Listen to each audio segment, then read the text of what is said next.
Good morning, everyone. We're waking up today at this Miami-Dade Walmart. We're gonna go grab something real quick. The store opens at 6. Then we're gonna head right to the Everglades to go do a wilderness camp. It's about 45 minutes to get to the Flamingo building in the Everglades, and that's where we're gonna start our trip.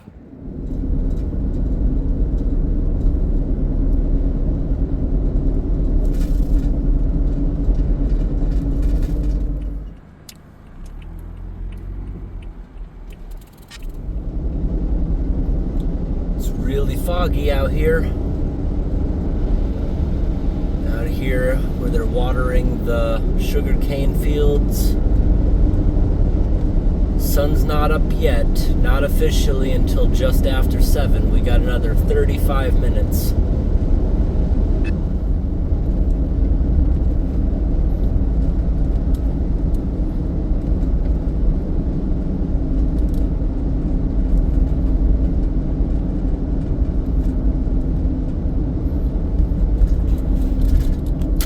Foggy out here. Alright, here we are to the main entrance of the Everglades. Let's see if they're even open. Last year we came through here at 4 in the morning. There was no one here. We just drove through it. But now it being 6:30,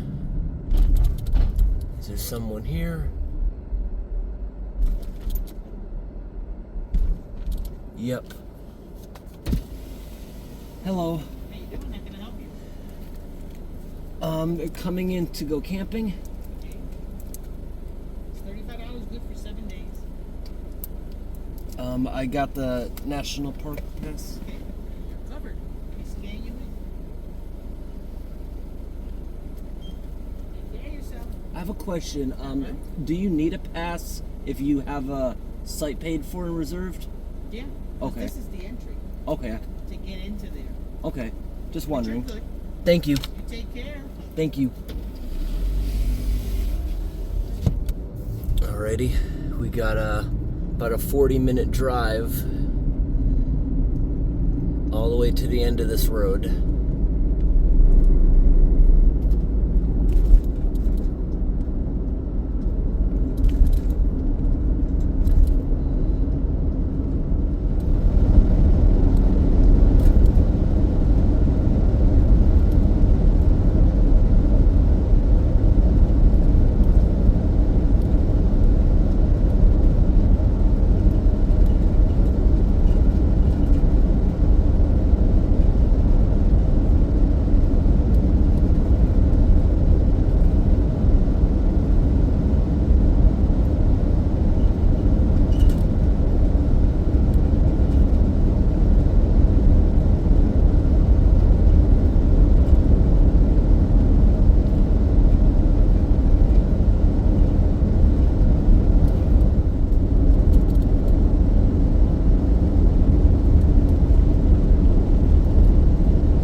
Got about another 15 minutes before the sun is fully up. Really, really beautiful scenery.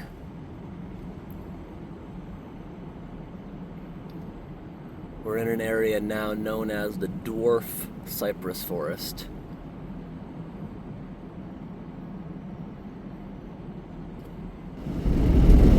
Right now we're driving through the Pinelands. Start to see the sun cracking. Over on the horizon, it's cracking. We got 10 minutes though.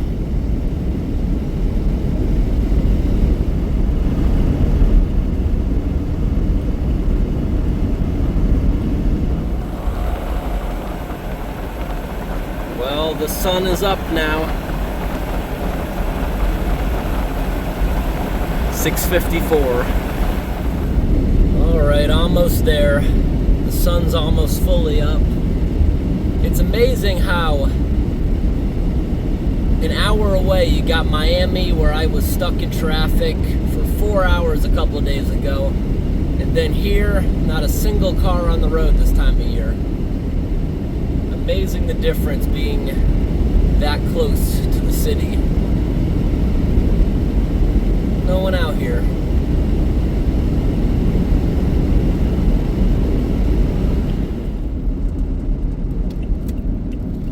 All right, now we're going to the marina.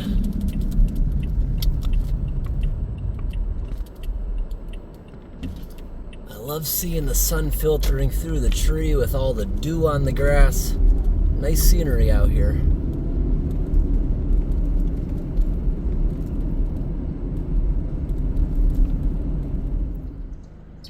Look at all those pretty flowers.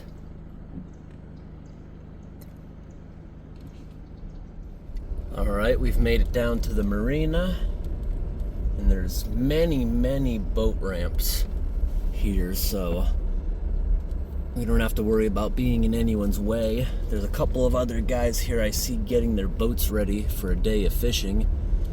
But we're just gonna back up here on the edge, unload, then go park somewhere for the night. Pulling on down.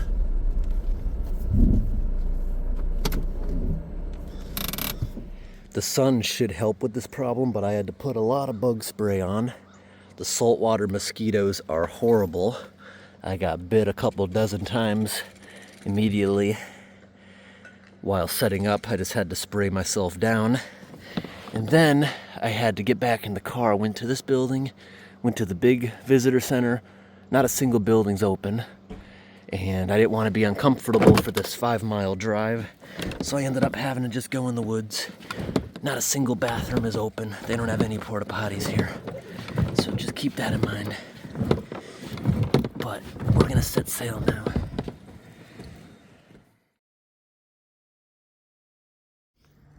Uh-oh. I screwed up pretty bad. We're in the freshwater marina. We gotta be on the other side of this. I screwed up pretty bad. But I'm not moving everything. I'm just gonna get out on this dock and I'm gonna lift it and carry it over there. I screwed up pretty bad, but I can lift all my gear. I've done it before. I can lift the kayak with everything in it. I just gotta get myself up here now.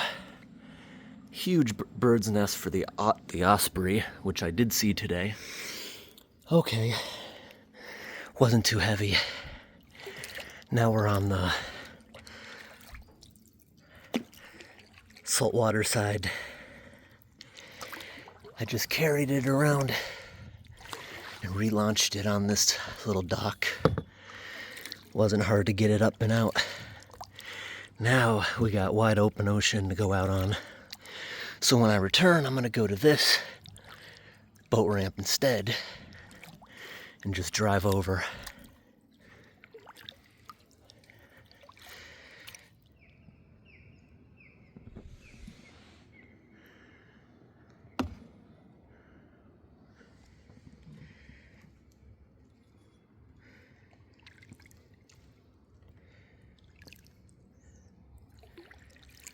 All right, it's gonna take a couple hours now to get down. I can see lots of current in the water. I think the tide is slowly coming in. Well, there's the visitor center. We got a lot of friends in this tree. Look at them all. Whole bunch of pelicans. I got a bad feeling that this platform we're going to is gonna be a nesting area for them. Look at that perfect circular island. Lots of pelicans.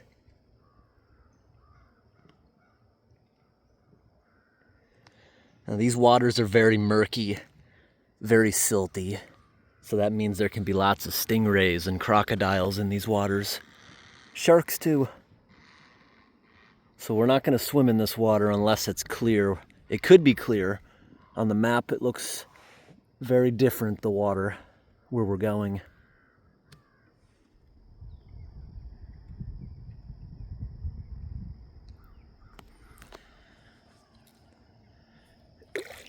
Not sure if you can see it, but there is a very strong current. The tide is definitely coming in.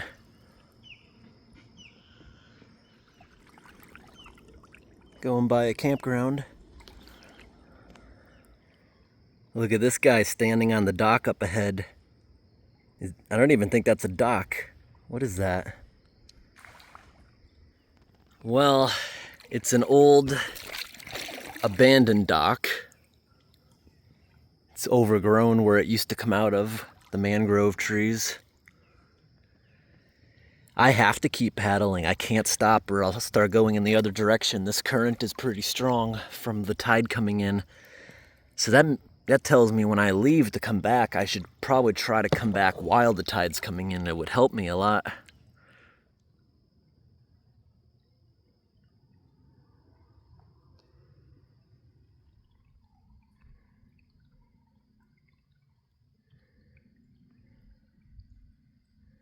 I think the mangrove trees are so beautiful. Look at these guys sitting up there together. Got a vulture. I actually scared that vulture earlier. He didn't know what I was. But then he just settled down right there, and here's another one. I see a bunch of orb weaver spiders all over the place. They're not dangerous. I actually love watching them eat bugs in the evening.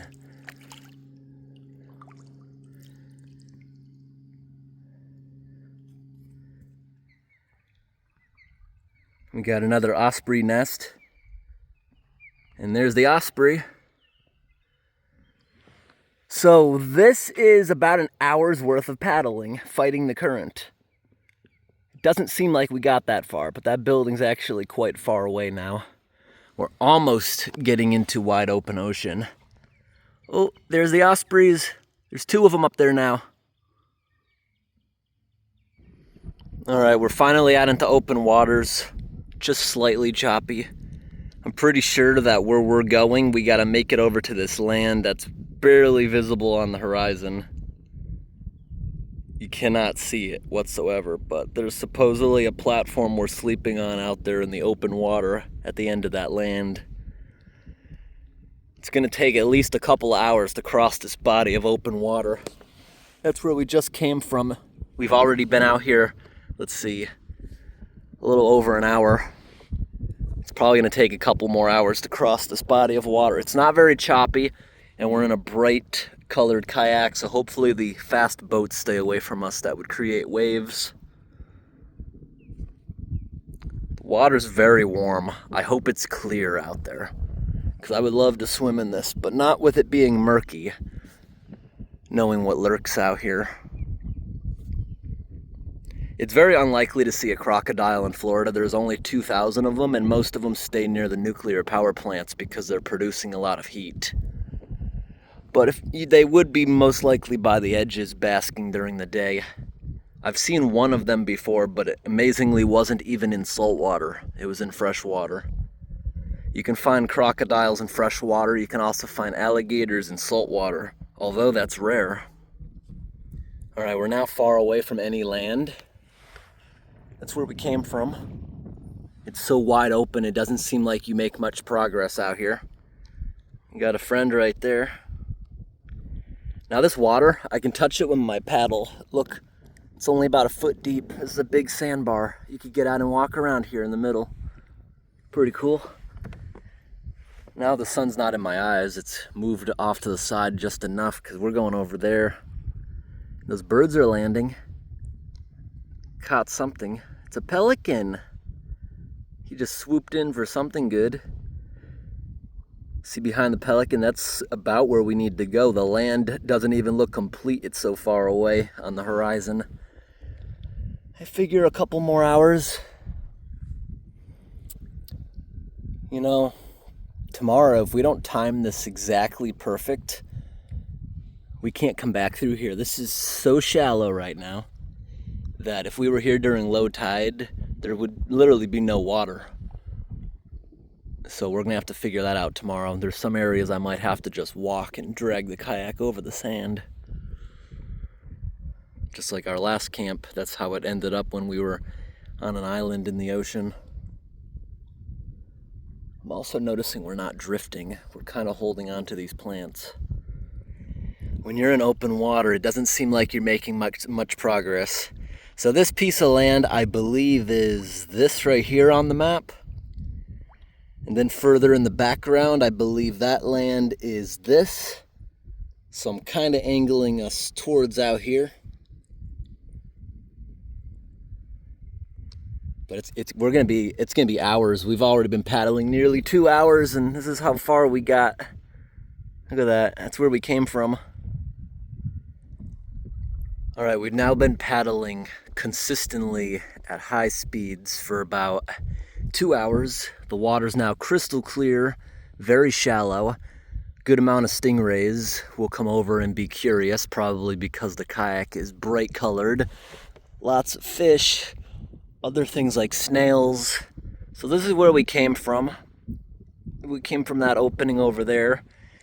That's about an hour back to that mainland and an hour back down the canal to the visitor center. So we're out about 2 hours, but yet that land still looks smaller. That land isn't even where we're going. No, we're going to the land back here behind it, which is very small. And I keep zooming in with the camera, and I think we can finally start to see the chicky. I think that in the middle of the screen is where we're going. The last time I zoomed in like that, we couldn't see it. But that being said, zooming in like that, that's still at least 2 hours away, so this is actually twice as far as I was anticipating. I thought it was going to be about 5 hours, but now I'm looking on the map. I thought it was going to be about 5 miles, but now I'm looking at the map. It looks like it's nearly 10 miles, actually, in a straight line. And the entire trip, we're fighting the wind. See, since I've been talking, we're turning around and drifting the way we came. I'm hoping in the morning the breeze is still going to be pushing, returning me. And we need to time the tides right because this is so shallow. If we came out here when the tide's dropping, we could be in trouble. So I think in the morning we should leave right before high tide. So the majority of the time it's really high out here. Or a couple hours before high tide maybe we should leave. So we'll have to time out and figure exactly when that would be. That actually works out perfect. We'll leave tomorrow, shortly after the sun comes up. High tide is going to be around 11:24 in the morning. So that's good, actually. Today it's around 10 in the morning, high tide. So high tide hasn't even happened yet. All right, 2.5 hours in. This is about in the middle now. The furthest away from land will be the entire time. About halfway. Water's crystal clear. The little bit of choppiness completely went away. It's so still. Every now and then you'll see a stingray.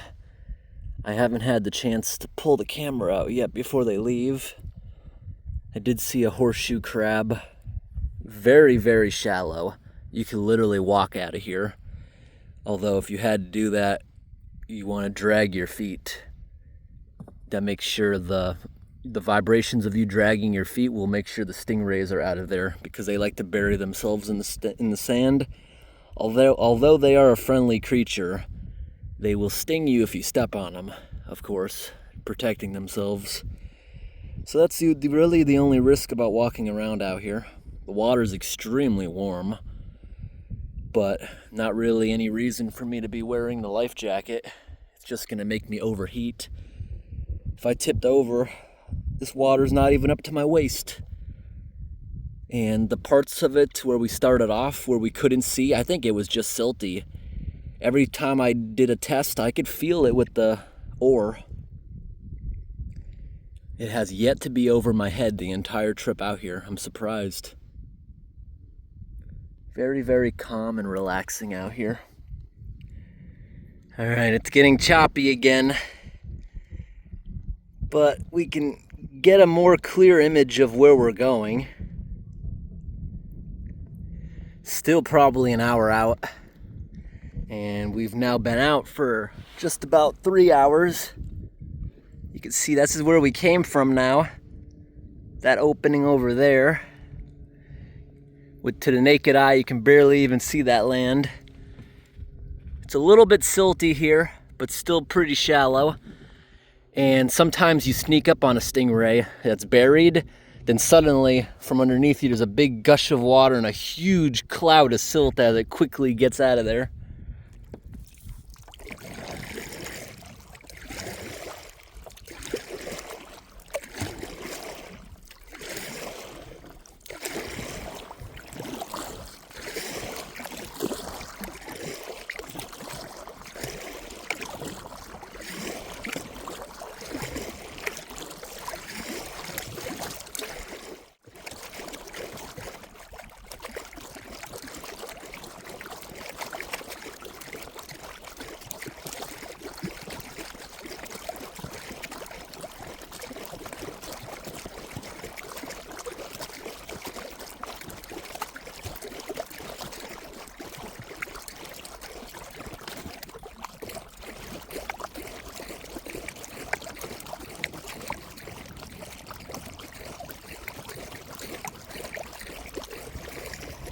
All right, everyone, we can see it on the horizon, but it's still going to be a while. Everything out here takes forever to get to because everything is just so far away. My arms are starting to get sore. We're going on 4 hours now of constant paddling at this speed with just the briefest breaks for food and water. I'm regretting not getting the family-sized box of Cheez-Its. I ate the small box. Starting to get some blisters, and as I'm sweating, it's getting hotter out here. The sunscreen wants to run into your eyes, and that burns where you can't really see well, but I have to use it because my skin burns in a couple of hours down in Florida. I learned the past couple years. I'm not gonna let myself burn this year. The water here I don't think is very deep. It's just very silty again because of the choppiness stirring it up.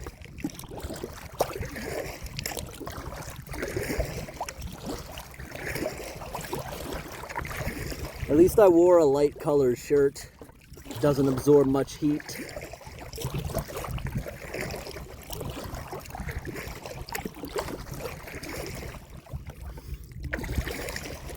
All right, everyone. We can see it on the horizon, but it's still going to be a while. Everything out here takes forever to get to because everything is just so far away. My arms are starting to get sore.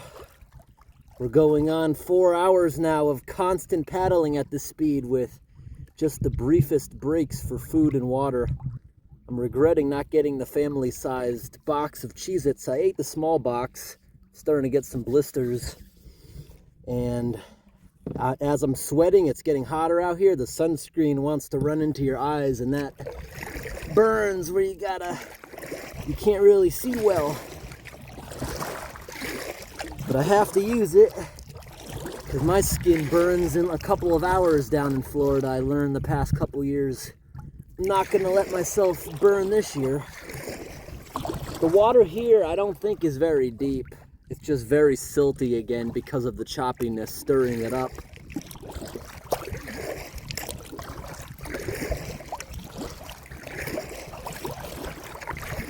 At least I wore a light colored shirt. It doesn't absorb much heat.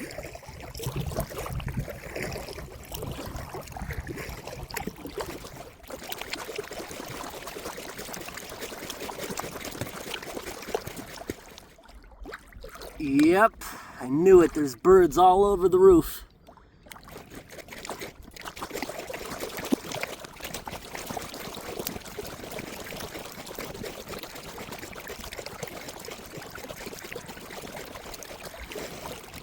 All right, there goes the birds.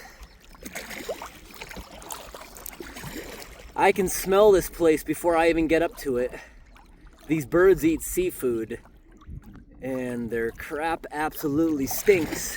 It could also be that porta potty, which is wide open, baking in the sun. At least for right now, we're not going to be swimming here. This is very murky. I don't think it's going to clear up.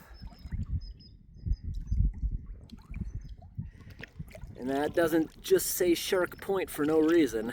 There is sharks here. There's also stingrays, although none of those things are likely to hurt you. There's also crocodiles in this water.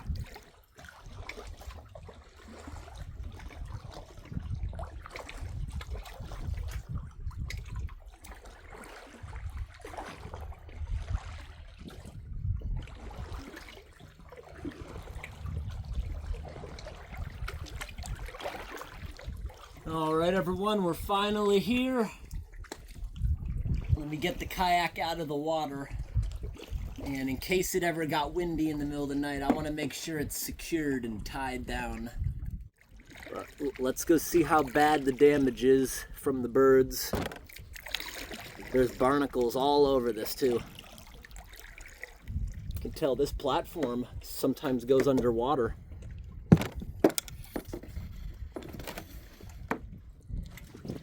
Good enough for the moment, but I'm gonna pull this whole thing up. Let's check out what we got.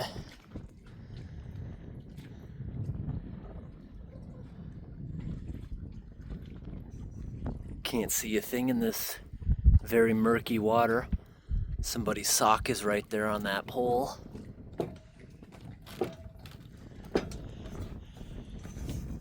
Okay, going up. Not as bad as I thought. The birds definitely hang out on the edge right there, but it's clean in the middle. This is just rot or something eating this. That looks very, yeah, good enough. But the birds, look at all that.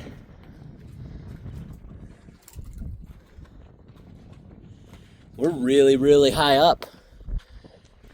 Gotta be ready for that ocean storm surge. And this is high tide. This is really gonna go down as the afternoon persists.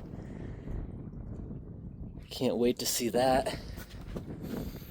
Fairly clean. Not many people come out to these places after all. This door is supposed to be tied shut. How secure is this place? You can barely rattle it. The one we used last year that was in Pearl Bay, you could rattle the whole structure back and forth like it was about to collapse like a house of cards. But this one's definitely built stronger. So what side should I set up on? I'm gonna set up on that side because the wind is coming from that direction, and all I can smell where I am currently is the toilet. It may not have much in it, but it still stinks, and these rooftops are covered in bird poop, so yeah, I'm gonna choose this side to set up. There's a good enough area away from the bird poop, because you can see this, they perch all over this. And there is pelicans out there. Maybe they won't like that I'm stealing their roosting area for the night. Wow, look at those hangers, how rusted those are. Lots and lots of salty air. This is pure salt water. Where we stayed last year was just brackish.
gotta be really careful not to drop stuff. There is huge gaps everywhere. So I want to set the tent up so I have a good spot to put everything. Oh, well, those instructions are gone. See what I mean? Let's get our tent set up so we have a good solid floor. Woo! Pop-up tent.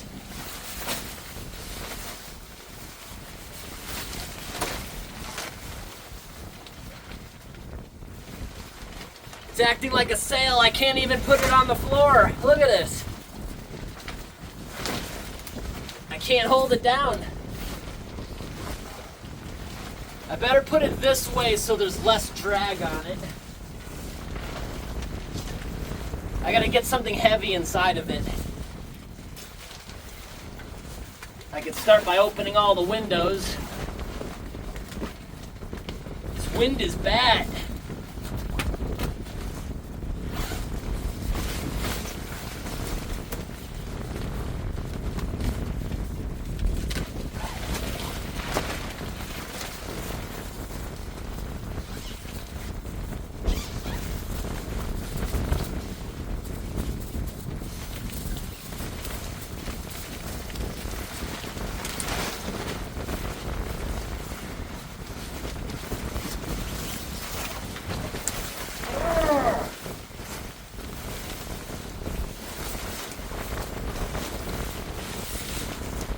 Gotta get some heavy stuff in there.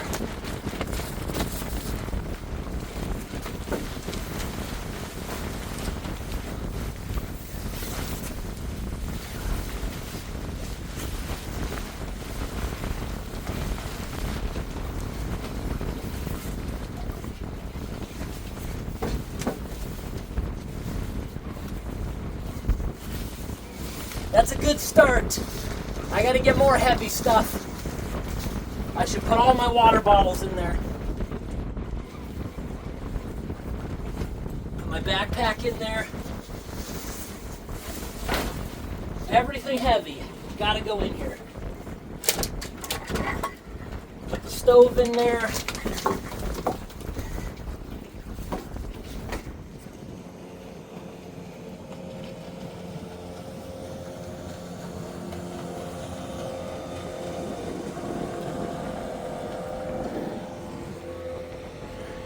Now we should be alone tonight because I checked the reservation list. Nobody's booked this place for weeks. And there's no one booking it today or tomorrow. I didn't check. I doubt anyone's coming this week. This is off season. People usually just come here on the weekends.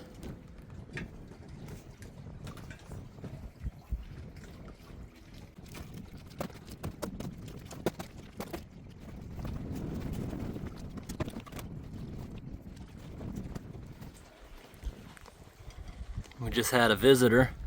Someone came out here just to use the bathroom.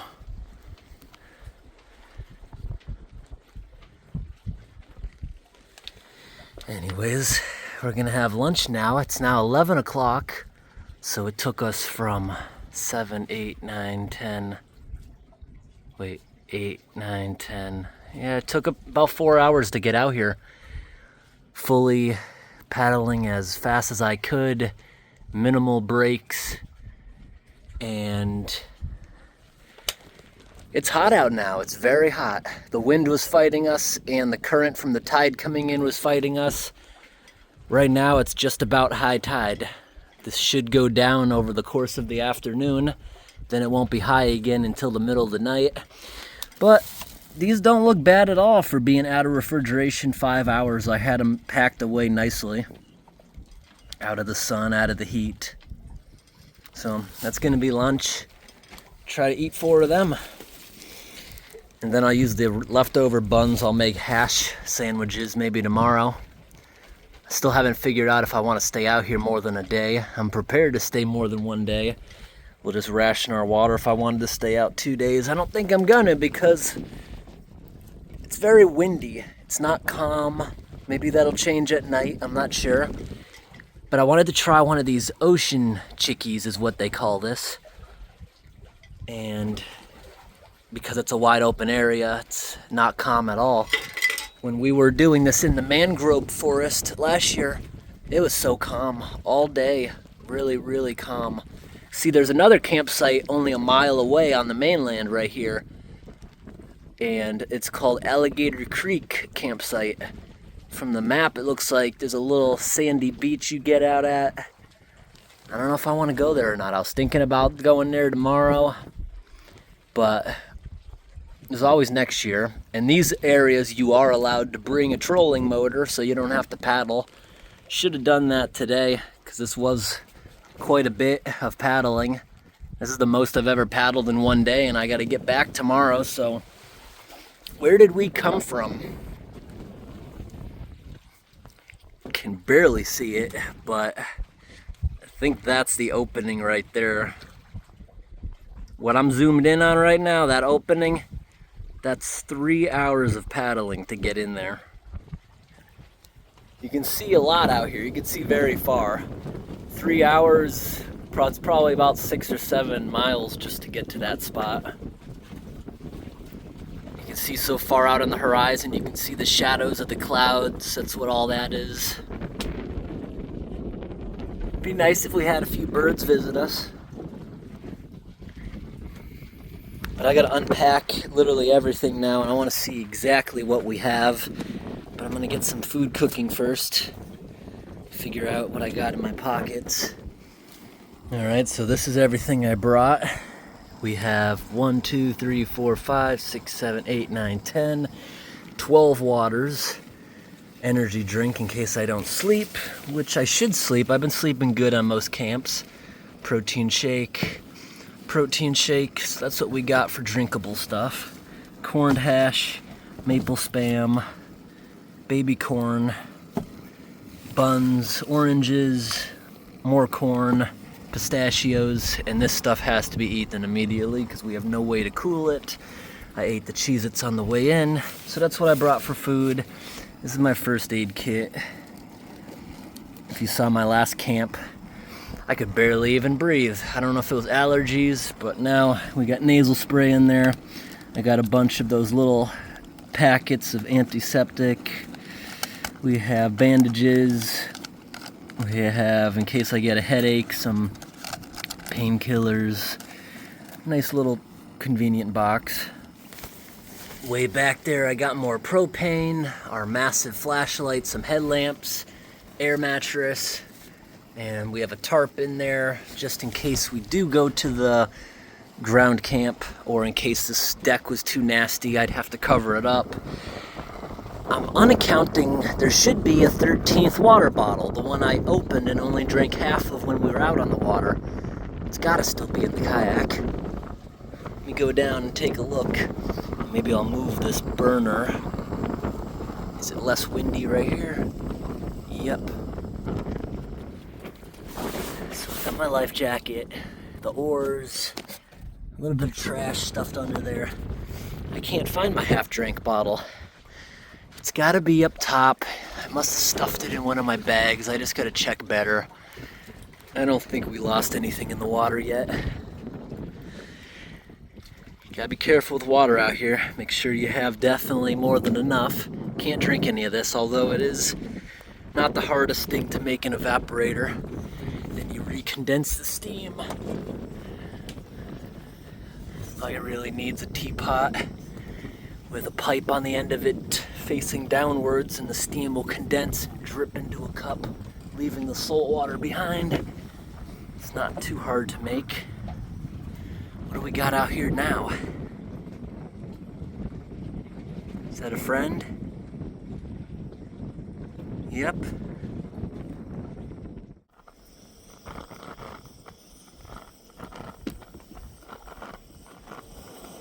Alright, time to turn the heat up, because I'm all prepared. I've got everything organized. Now it's time to just sit here, enjoy the views, and eat.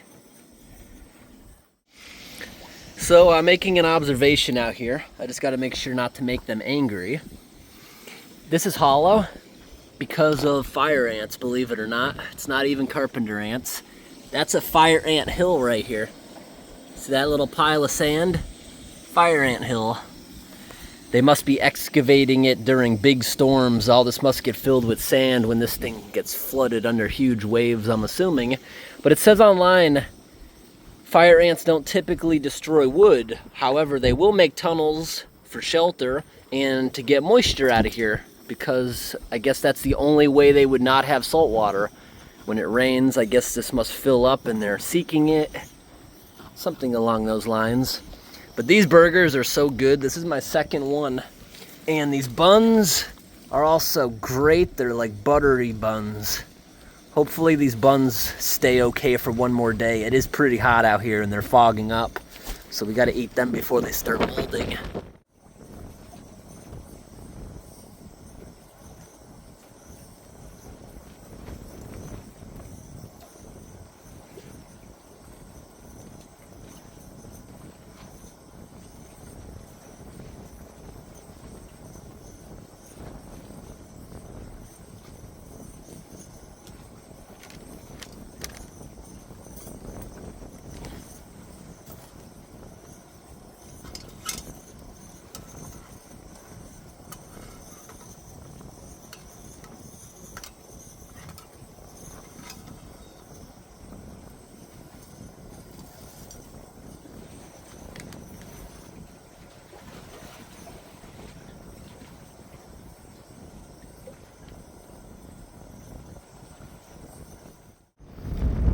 Waiting for another burger to be done cooking. It's gonna be a couple minutes. They take a while to cook because the wind is very strong. And this doesn't do a good job of blocking the wind. It's not very big. Oh, we got a bird. He was actually chilling on the roof right above me. Anyways, not very good at blocking the wind unless the burner's right up to it, and I don't want my stuff to get splashed with grease, so not a big deal. Also, as far as the ants, I definitely seen a couple fire ants, but they're far and few between, so I'm not really worried. It's a struggling colony. Not too many of them around. This other side now has more shade. I shouldn't say that, it's about the same. I just don't have anything here. So I'm still looking for more ants. What's it look like up on the roof? Huh, I didn't even realize there was birds up there. I didn't even realize that. Never even realized there was birds up there. I was just peeking up there to see what's up there. Didn't know there was birds, but yeah, it is pretty bad up there. We got a lot of seagulls coming over. Something tells me they want some of my food. I just got a feeling that they want some of my food. So right now, we're gonna switch one out again. Okay, this one should be done cooking. Put it down like that. Let it cool for a moment. And here's my last one. I really worked up an appetite. Usually I struggle to eat 4 of them like this, but I'm eating 4 and a whole box of Cheez-Its along the way. And just clean off the raw meat juice with a wet wipe. Better than nothing. I think the seagulls want some. Should I share a little bit of something with them? We got some people fishing, getting fairly close. The seagulls still up there? I might offer them a piece if they have the courage to come down here with me. Alright, now I'm cooking up my last burger. I put 4 little bite-sized pieces down there. I'm hoping I can get the seagull to land. There's about 10 feet between me and the food. It's right there, right out in the open. I'm hoping I can get one of them to come down here. I think that's why they keep coming over here to see me. Right now I'm cleaning up everything, trying to use these wet wipes to scrub out everything, clean it. Because that grease spill, that pan is off balance. See what I mean? The handle's too heavy, it's solid brass. But we just had a seagull land. I'm just waiting for him. Come on down. Does he even know that I left him food? I don't think he even notices. How do we get the seagull to know? Because we got a seagull up there right now. Where is he? Yep, we got one. I want you to come down and get some food. That's not a seagull. Oh, cool. It's an osprey. I thought it was one of the big gray seagulls. I didn't get a good look at him. I don't know if he will want this or not. But I got full. It's better if I don't eat that half of the burger there. I might try scrubbing this, or at least letting it soak with salt water. Or I could boil salt water in it. That'd probably get it clean. That might be a good idea. But these are more abrasive than a paper towel, so I'll get it eventually.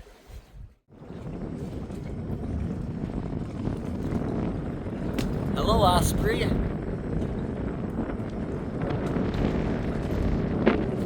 How are you?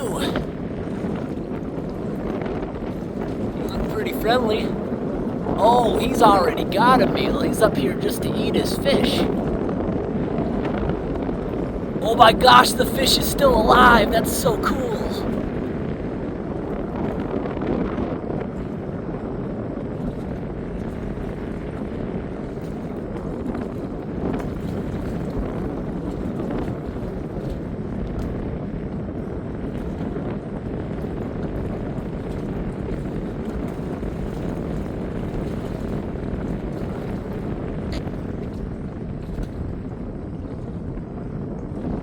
Eating that fish alive. And it's been out of the water a good amount of time. He doesn't care one bit that I'm here filming him.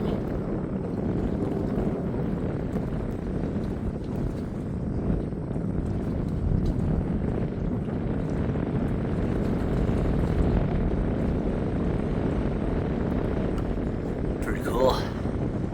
I just stuck the tripod up there. He could be bothered less by me. Sure, we'll see the seagulls later. I just grabbed some seawater and I'm sanitizing everything now. I'm gonna let that boil for a bit. But maybe from over here, see, from far away I can see him, but I could not see he has a fish from over here. But I'm gonna sit back down out of view. I'll leave him alone. Interesting. Never got that close to one of them guys. Down here in all the crevices, you see that? There's so many little bones from all the fish and crab shells, because that's what their diet is. All kinds of bones down between these deck boards.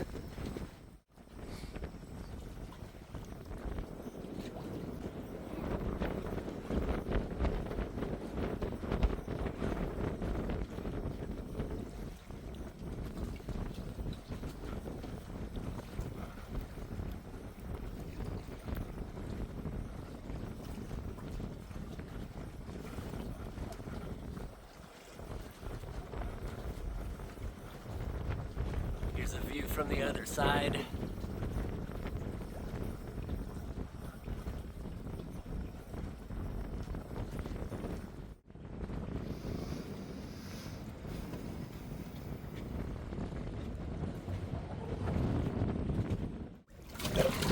All right, everyone, I'm down here securing the kayak a lot better, and you wouldn't believe how shallow this is. Look at this.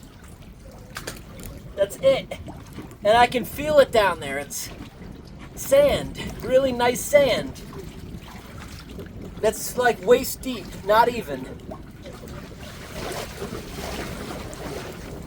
So right now it's halfway between high and low tide.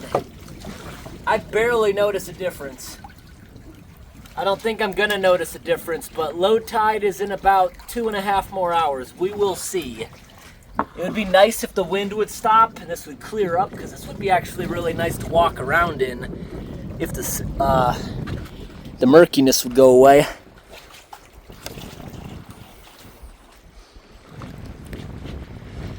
The seagulls never came back. even though they flew over a couple of times. So I threw those little bite-sized pieces up on the roof. Maybe they'll be more comfortable going there. When I first got here, I had mentioned a lot of the hangers are rusting. Well, check this out. Some of them are actually visibly rusted completely through. That's how bad the salty air is.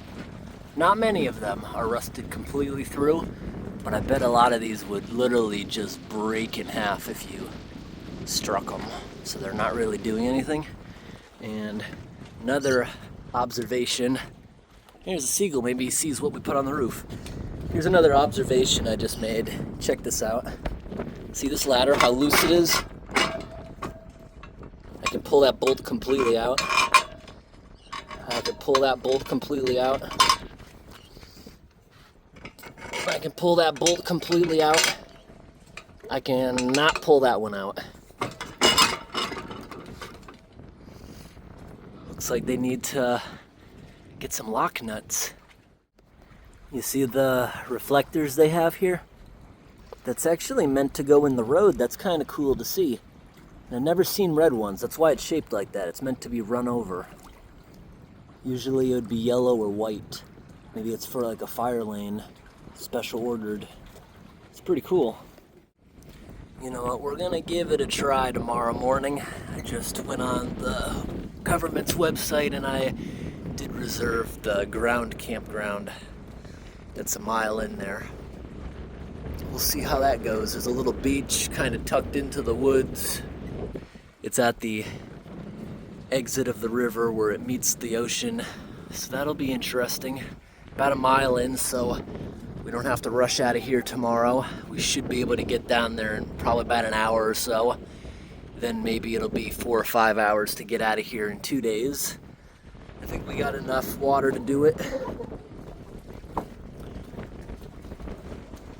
Because we only need about 4 of those bottles a day, especially with low activity out here.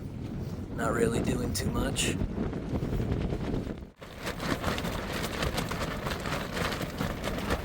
Pretty windy.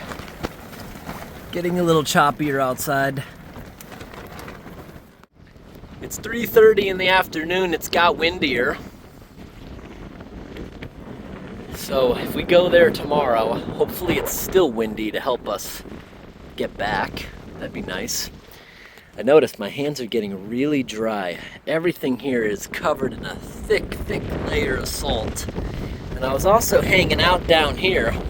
I found a nice place to sit.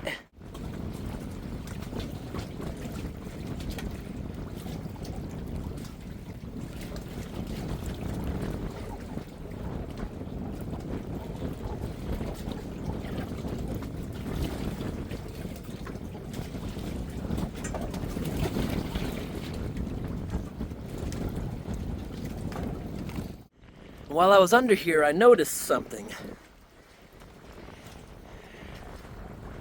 Look how rusty these hangers are.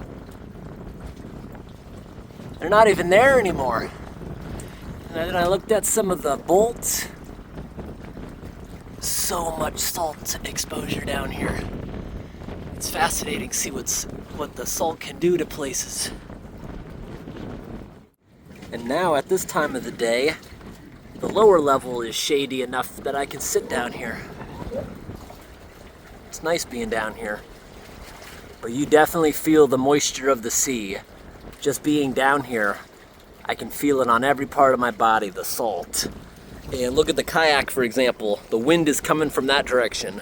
Clean, nothing. But then, look at the other side. Look at all the salt building up on the kayak, facing towards the east. It's so salt covered, and that's not from riding in. That's just from sitting here on the dock. I love this time of the day because the sun is no longer strong. It's starting to get cooler out. It's nice right now. I don't know if there's gonna be much of a sunset, but we've got less than an hour left. All right, it's 5:20. Sun's getting low.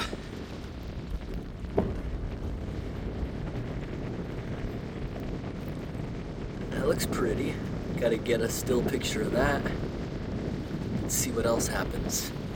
Some of the best sunsets, you want to have a bit of cloud cover, and there's really not a lot. You can see, even today when I was setting it up earlier, it was a struggle. But the weird shape is because the wind is just pushing this pop-up. It's really not going to be a problem sleeping, I don't think. I'm just going to put the earplugs in so I don't hear the flapping. The only way around that is, if I really cared, I could take little drawstrings and I could string it up, but it's not a big deal to me. It's getting really pretty down here now. I think there's a lot of moisture on the air, and that's what's making it look really nice all around. But that's going to be down, let's say 10 minutes. For the past hour or two, I've been just pacing back and forth. It's finally really nice out. I'm no longer hiding from the sun. It's cooling down. The low temperature is going to be about 68 because we are in the Florida Keys. Doesn't really get cold down here often. Last year when we were camping on a similar structure, it actually did get down. It got down to like 45 or 5 Celsius. It did get down pretty cold. It's just about as cold as it typically gets in Florida. Although, you look at the historic lows, most of the recent ones are from the 70s. Like when it snowed in Miami years ago. Hasn't happened in a while, but there are record lows that are actually 0 Fahrenheit, negative 18 Celsius, but it's very, very rare. The one I just mentioned is actually like a 130-year-old record. Well, there's the last peak of the sun, and it's gone. Gone like that. The sky does look pretty.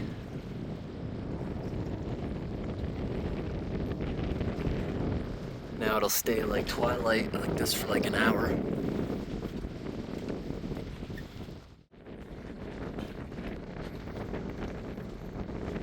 Now that looks pretty over there. I keep seeing a hummingbird moth coming over to us.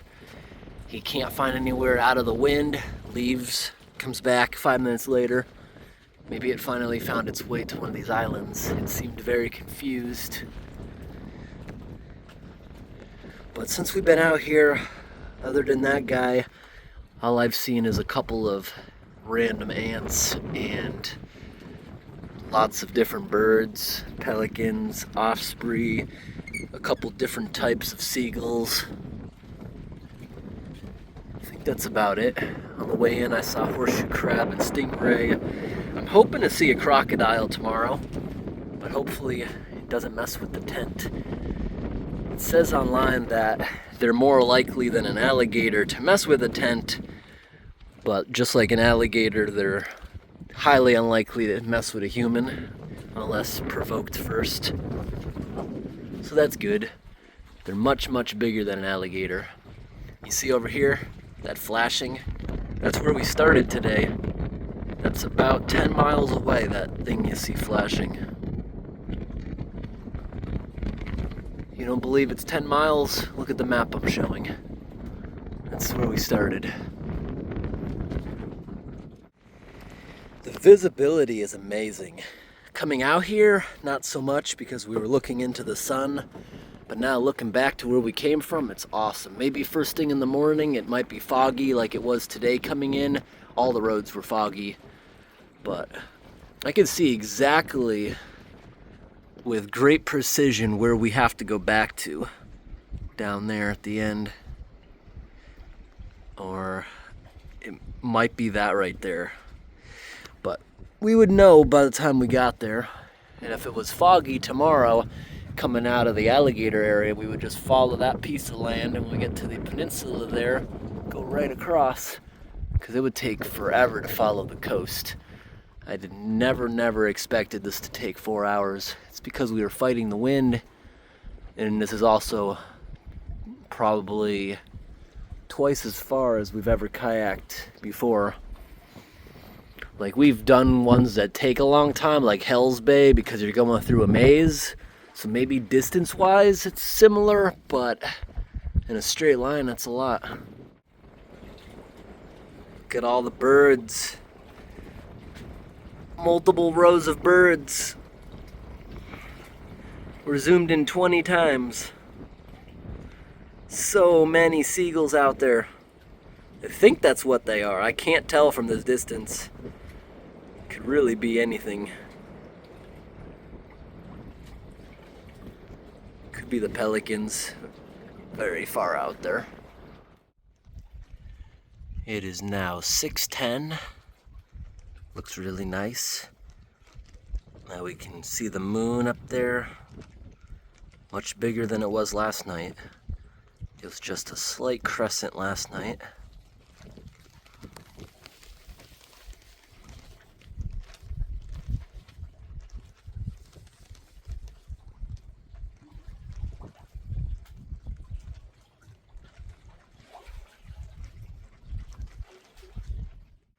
Alright everyone, this is about as dark as it's gonna get. You see the reflection coming off the moon. The moon's very bright despite it not being full. Another observation. You look over here, you can see that light flashing in the distance. That's around where Key West would be. I don't know if you can see it on camera, but there's slight glows. You can see all the Key Islands producing glows of light. And then if I look back behind the tent, that gigantic glow of light is the light pollution from Miami, which is only about an hour drive. The biggest pollution of light is Miami. And then over here, I don't think it's showing up on camera, but in person there's lots of smaller blips of light pollution. That's all the islands. But I can walk around out here with the naked eye with confidence. I can see very good. Now, let's see if we can see anything down in the water with the big light. Lights are illegal at night for fishing in most spots because it attracts fish. Maybe we can attract something. Let's turn it up all the way. I can see that the fog is coming out already. The wind is almost gone, it's getting calmer. But that's so silty, unless something comes up to the surface, you're not really gonna see anything. It's not very clear. So I'm not gonna run this for long. Maybe it'll be more useful tomorrow in the area where all the reviews are saying there's crocodiles. But I'm gonna sleep. The sun's not gonna be up again for like 13 hours, so I have plenty of time. Hopefully I get a good night's sleep. Good night, everyone. I've already brushed my teeth and I'm just about ready. I got the screen's open in here and there's a good breeze, but it's so humid. I am literally drenching the entire mattress. I'm just sweating so badly. The humidity is insane down here. Yep, puddles of sweat. Good morning, everyone. It is 6:25. Looks really pretty out here. Wind is strong.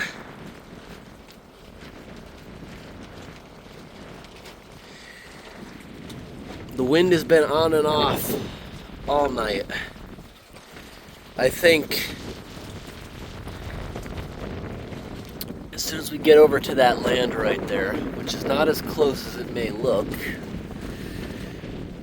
that should be a barrier all the way down to the next campsite. And this wind is actually gonna, I hope the wind is still there when we eventually have to make our way all the way back, because it'll kind of push us. The wind the whole time is in the same direction, so that's good.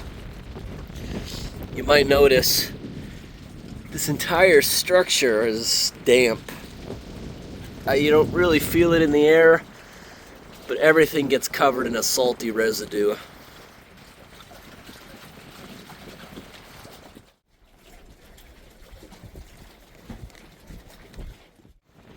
Wow, look at the sky now. That's beautiful.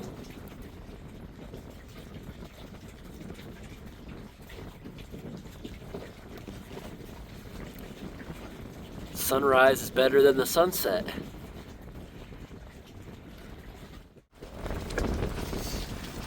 All right, I got just about everything heavy out of the tent. Once I get this last bag out of here, this is gonna want to fly away, so I gotta collapse this fast.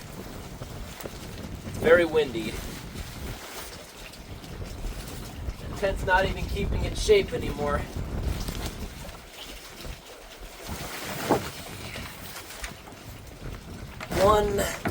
One more bag.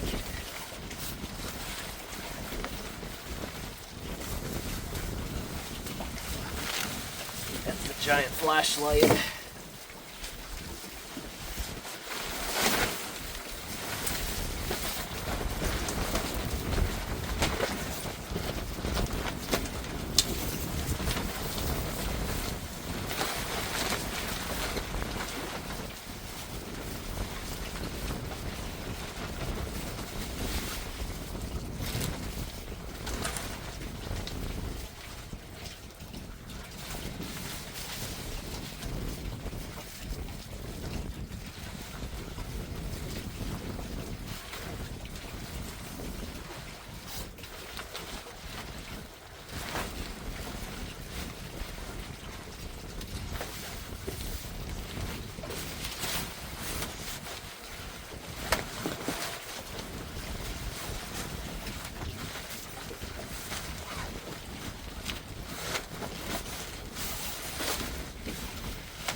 No, don't open again. No!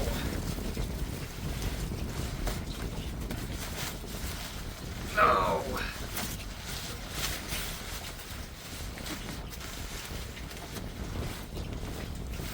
Oh! I lost it.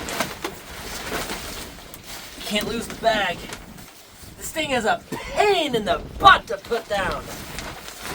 Especially with this wind.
Finally.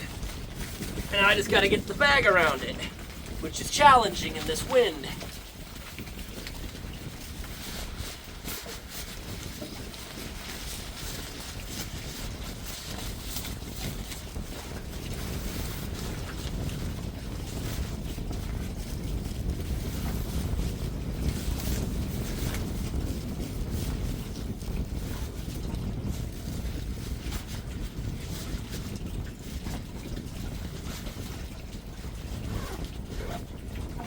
Finally, that thing's hard to put down.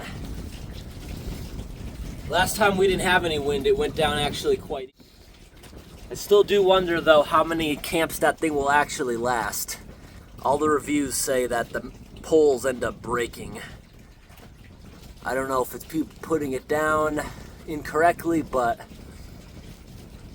you got to grab each section of it and then basically form a figure 8 that shrinks it down.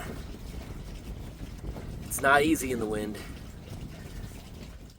All right, it's 10 past 7 and the sun is officially up. Now I just gotta get all my stuff down into the kayak. You see the lower deck is all wet. It's not from waves, it's just it being that close to the water. Now I see the bottom of that ladder. It's slightly under the water. I'd say the tide here only shifted by 6 inches. There's really not much of a shift in tides. Now I gotta get everything down without it blowing away. That's why I got heavier stuff on top of the bags. And I'm just having this morning. I already drank it. We'll make another meal once we get over to the alligator creek, but the crocodiles are the ones that actually live there. All right, everyone, it is now 7:30 in the morning and we're heading out. That was a fun place. Really salty breeze. Everything has a residue of salt. That's okay. We just got a lot of laundry to do when we get back.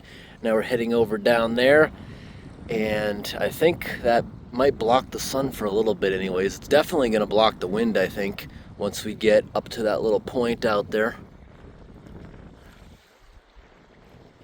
I'd say that's maybe a mile or two down there. It's no 10 miles like where I left the car.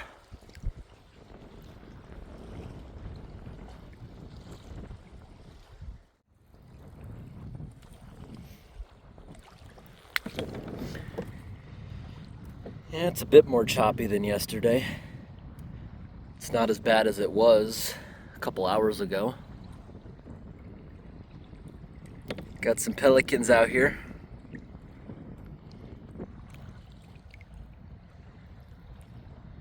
It's already starting to get pretty hot out. All right, we get a nice shady break now. So that's how far we just went.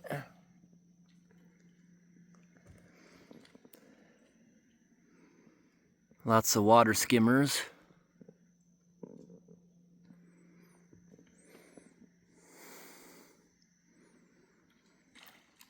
This area smells weird.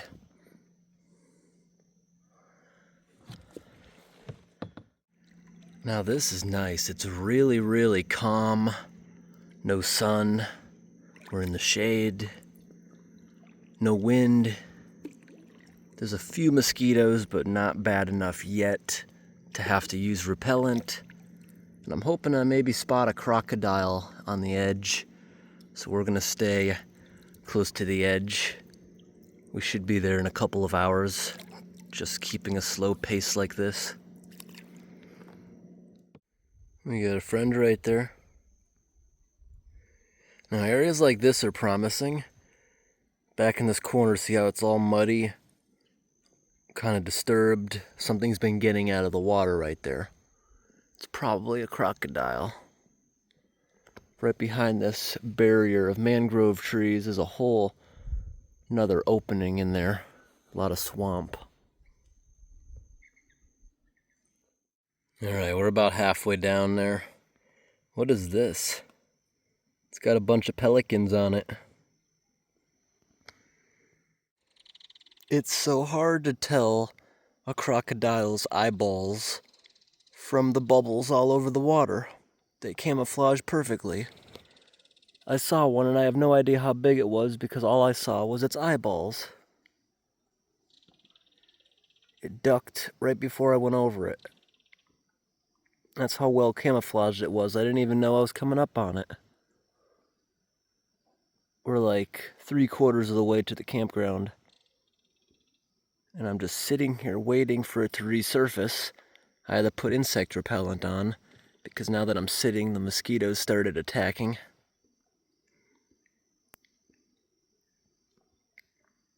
I'm just looking for movement among these bubbles.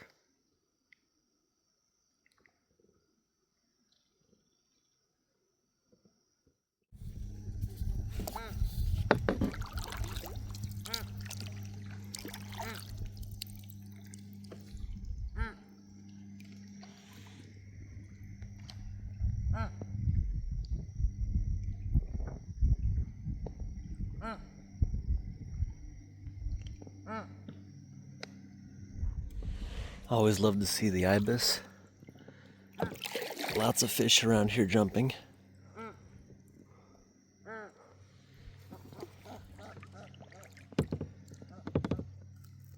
I wonder if there'd be any crocodiles up here sunbathing. There's this large flat area here. Yep. Wow. 1, 2, 3, 4, 5 crocodiles all in one shot. Look at them all. They were all just on the land and they all just jumped in. Wow. Look at all those crocodiles. See their heads? And they're much bigger than gators. A whole bunch of them just jumped. They were sunbathing up there. And look at all the fish around. And now all those big crocodiles are gone. They all just went below the water. Except for one, I can just see its eyeballs. Here we go. Here they are. At least we know they're well fed. There's fish jumping like crazy out here. See it? Look at all the splashes. So many splashes of fish out here. And I have to keep reapplying sunscreen. I'm sweating so much. I mean bug spray, because there's no-see-ums right there, sucking blood. There's also mosquitoes everywhere. But we're going down here near all these birds. I want to see if there's any more crocodiles hiding down there. They seem pretty communal, the crocodiles. They're all next to each other. I need to start filming non-stop because if that happens again, I want to get it on camera. These crocodiles are way faster than any gator I've ever seen jump in the water. These guys, when they jump in the water, they sprint for like 50 feet straight out. There's probably going to be more darting into the water as we go up here.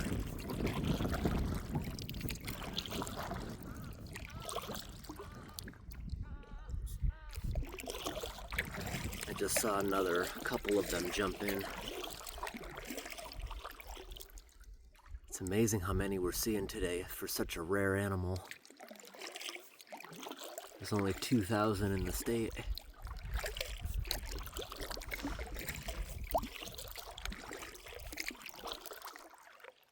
I want to see one basking completely out of the water. And they're huge. It's amazing how you only see their eyeballs when they're in the water. Now this is not any kind of sandy area you'd ever want to get out, because everything you're seeing that's white, it's just white silt. There's really nowhere to get out. We're gonna paddle this for a little while. Oh, the Crocodiles. Right next to me over there if you see his head.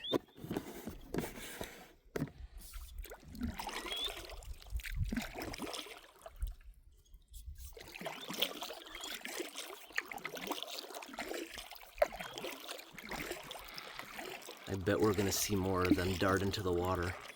And there's pelicans down there too.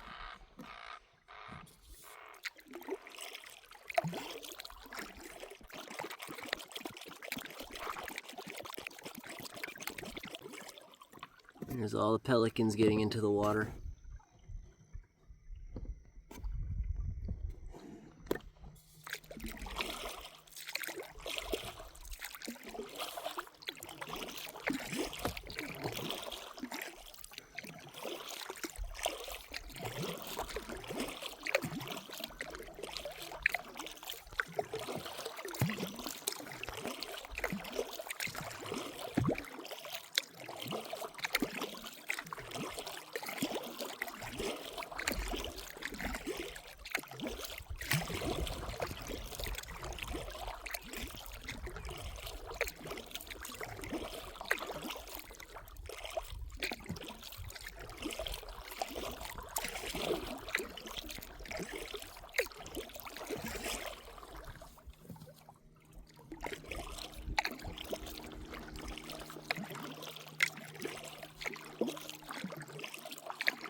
All the pelicans flying out of the trees. Nope, those aren't pelicans.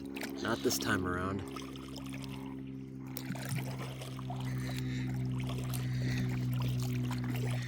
They're not super afraid either.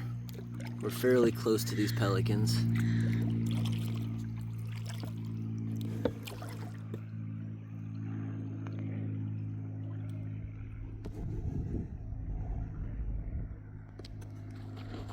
Oh, there they go.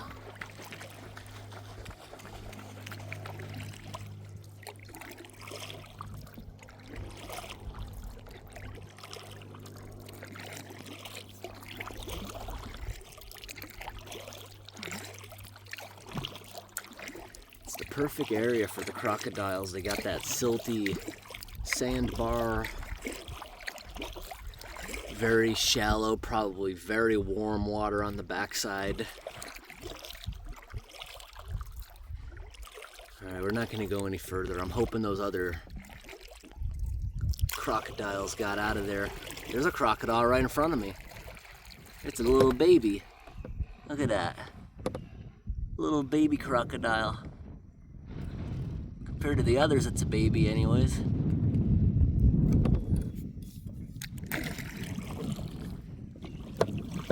I'm not going to get too close to him.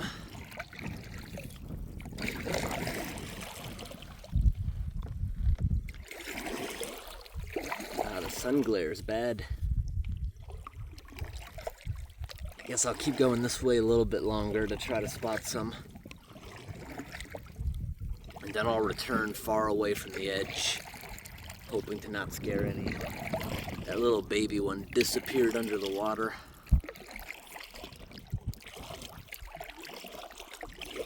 We'll keep going down the coast for a little while.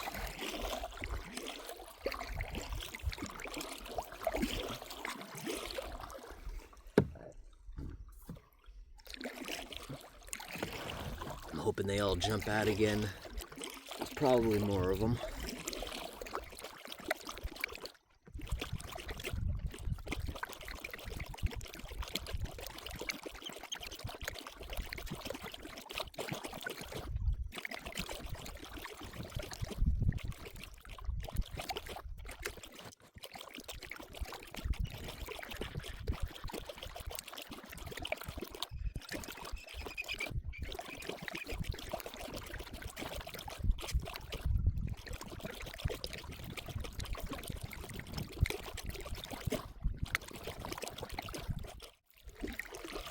All right, everyone, this is the end of that barrier with the little bit of water behind it. Now we're going back into mangroves, and I see the beach is about to end. perfect basking area. Maybe we'll get some shots of those other guys on the way back. You see, it's a nice beach here. Nothing you'd really want to get out at. It's very silty. The sand is too fine. Like, if I touch the bottom with my oar, it gets stuck to it and it's hard to get off. But there's crocodiles all over this area. There's one even fairly close to me right now that's out in the water. Let me zoom in on him for you. See him? Right over here. Where is he? He's out there. See him? Right there. There he is. All right, I want to go check out that campsite now. So we got to go back into the sun. I should put sunscreen on now that it's starting to get kind of hot out here. Just want to paddle away from the edge because the wind keeps trying to get me back over there. Oh, there's numerous ones out here. There's a lot of them over in this area.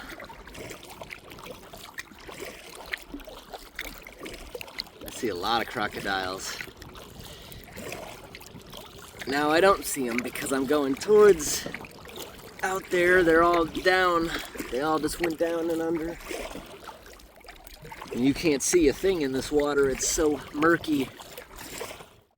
Yep, our plan's working. Now that we're far away, we can zoom into them as they're going back. Look at that crocodile. Heading back out there to bask. Because in the daytime, they want to be in the sun heating up. They don't want to be in the water.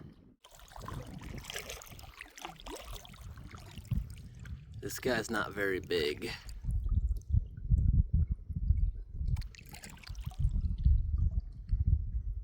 I'm hoping to show how fast they can be. Is he gonna dart like they did before?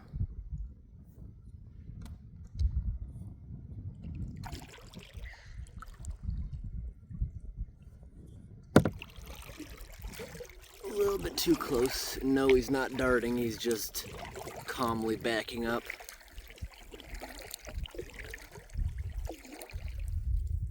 And going in the other direction.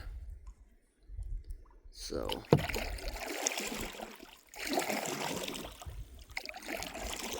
at least I know they want nothing to do with me.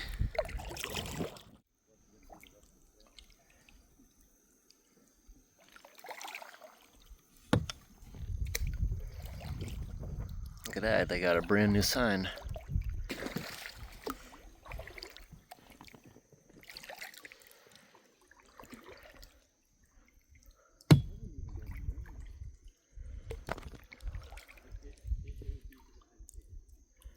Alright, let's see what we got. This is going to be messy. See this? This is not sand, it's silt. It's gonna be messy getting out of here. I'm gonna back up and try to come in here with a bit more speed. Alright, this wasn't as bad to get out at as I thought. This is actually pretty solid. Pretty solid compared to what's in the water. Now that drops off real fast, so you want to be careful of the gators. Lots of splashing going on up there. Don't know what that's about. There's a boat right there fishing in the nice shade. So, the advice for using this campsite is you got to somehow get 150 feet away from the water, which is going to be tough. Look at all the bushes. Also, if you have to keep coming to the water to do trips, you do not want to be approaching the water in the same spot every time, because the crocodile's smart and it will learn that if it does choose to target you and you keep going to the same spot, that's where it's going to learn to wait. Although that's unlikely.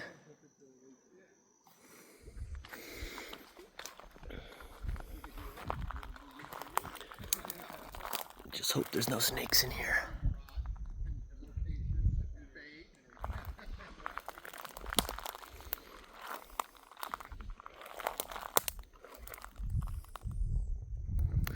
This actually looks just like the area we were camping in at the secret beach, which also had a chance of crocodiles, but nothing like this. We didn't see a single one.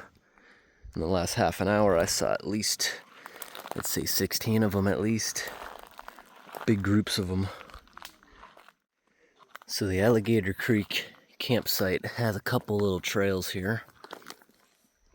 I don't know if they're made by humans or not.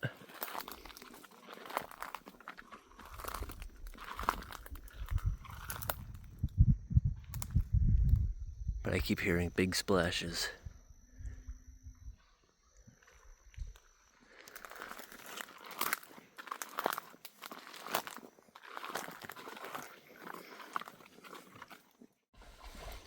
Non-stop fish here jumping. It's crazy how many fish keep jumping out of the water.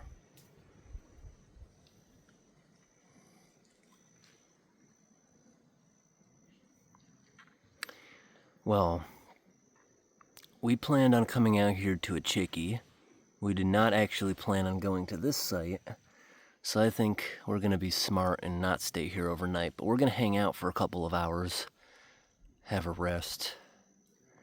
I'm making something to eat right now. I think that propane cylinder just ran out. I got another. There we go. Let that heat up for a while. So many fish out there in the water jumping. I think this is one we're gonna have to just come back to, because we need something to be able to trim ourselves a spot and not be camping next to the water like this. So 150 feet, that is even beyond this tree for safety. And I'd want to have my fishing waders on. I don't want to walk out there like this. I usually wear fishing waders into the swamp in case of cottonmouth mostly.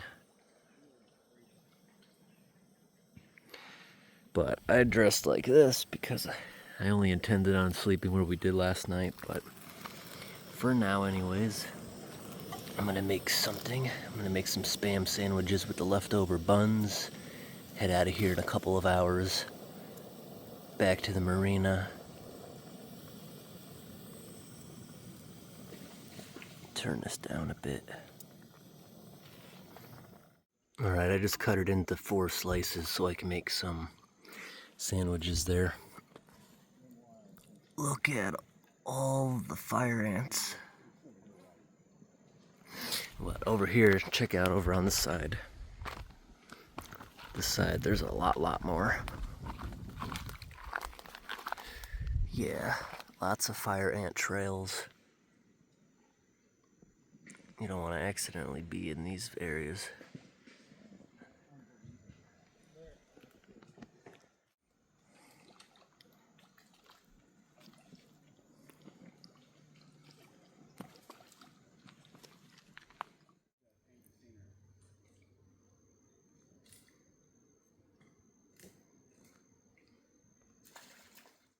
Oh man, there's a fish somewhere in the boat. There's a fish in the boat somewhere. Fish just jumped into the boat. I don't want to crush him. I also don't want him to die in here. He's under my seat. How am I going to get the fish out of my boat? Oh, come on. There's a fish under here.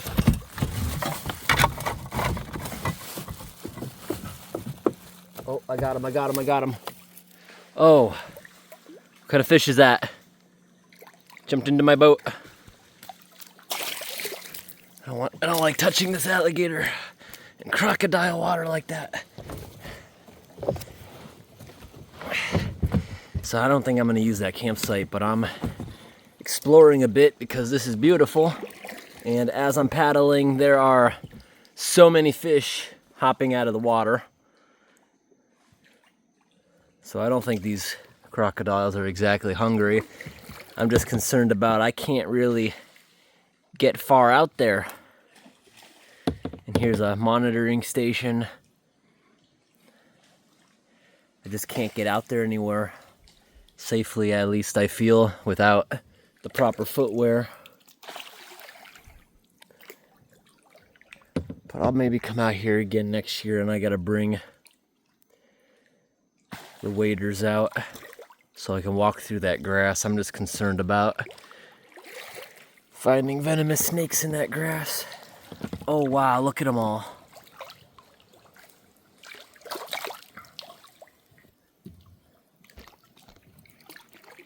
So many fish. And a bird.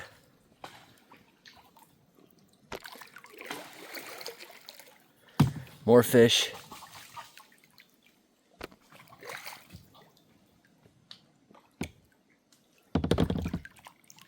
Look at them all. Alright, I put you in the tripod. Maybe we'll see. Oh my gosh, there's so many fish. Wow. Thousands of them in a group right there.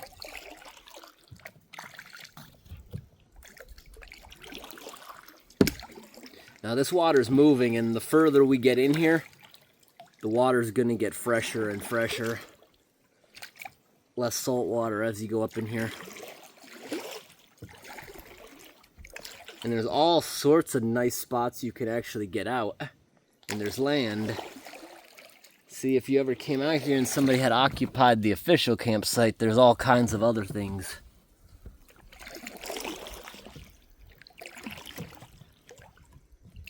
Honestly, I see spots that look better than the official one as far as having a nice clearing. The crocodiles are probably the ones that made these clearings. We're not going to go up here all day.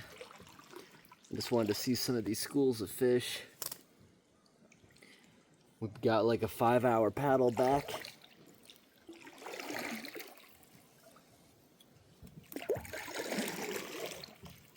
I'm not concerned about the crocodiles at all because they don't like to go far from the water.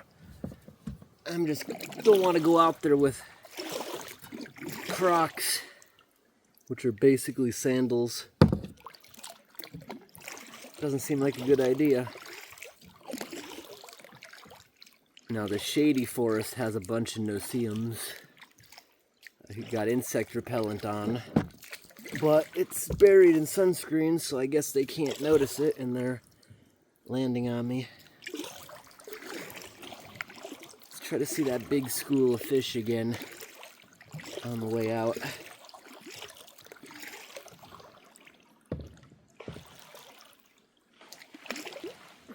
But it's okay that we didn't get to spend the night because we still saw the creatures that we came out here to see.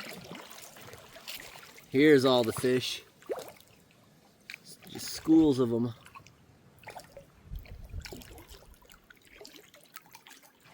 You can tell it's a very healthy environment.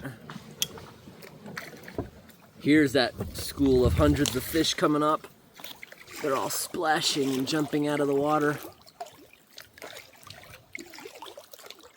Here we come up on them again.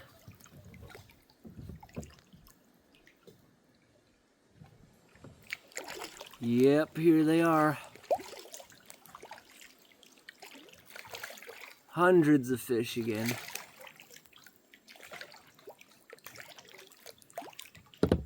Are we gonna get one that accidentally jumps in?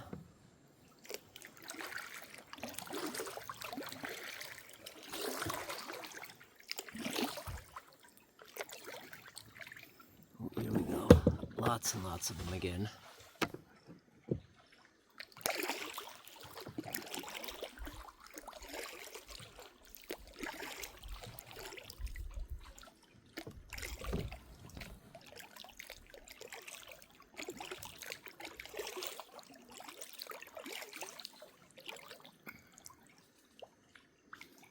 They're fairly big.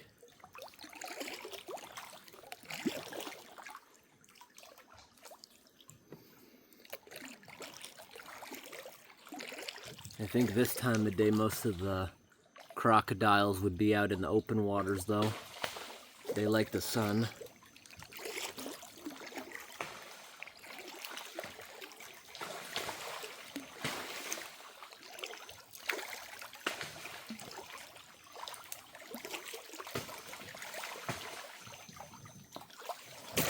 Ah!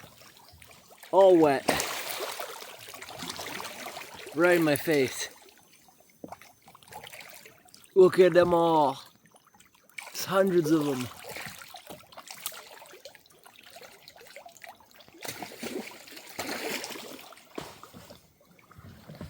Looks like the lens is wet too. Still kind of smudged.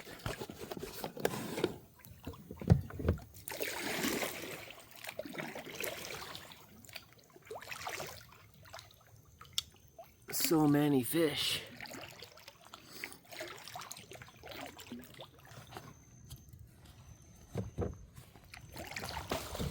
Should have tried giving them some food instead of struggling to eat 4 Spam sandwiches.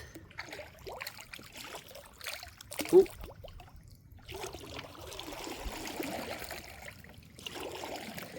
So that's where we just got off and had lunch. Ooh, a vulture!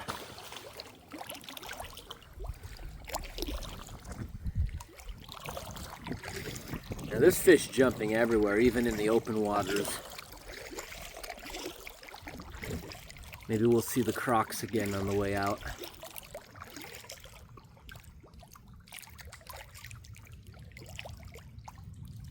Here's a whole school of them again.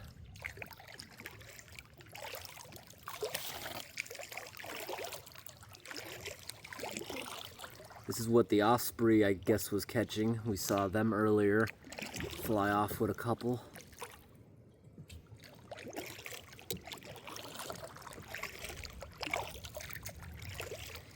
But next year we're gonna come back to one of these sort of campsites, and we need to bring proper footwear, hedge trimmers, which you're allowed to use in the Everglades. You just can't use anything that's gas powered like a chainsaw to clear a campsite. You can bring hedge trimmers and I'd be able to make a very nice trail and a nice spot where you'd be able to see everything.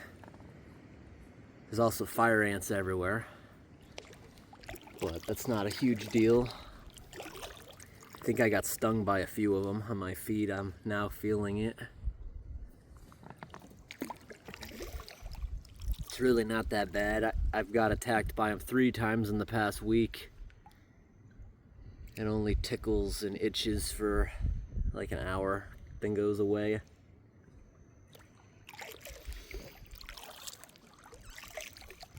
We also need to bring some sort of protection in case the alligators and crocodiles did attack.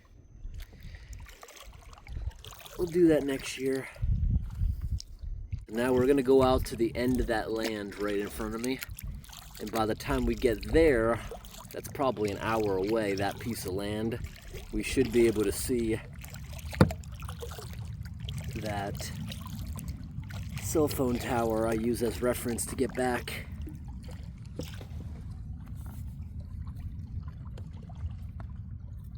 Next year I'm also not gonna do this alone. We'll bring a much bigger tent. And maybe a fishing pole would be fun. Now, oh, I definitely am seeing somebody out here. Look at that. That's not a crocodile. There's a shark right in front of us. Its fin was popping up, just like in the movies. You'll probably see it again. There he is. There's a shark. There's a shark up there.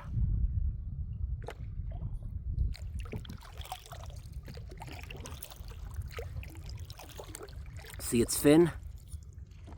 There's a shark right there. See its fin sticking up? Keeps going back and forth.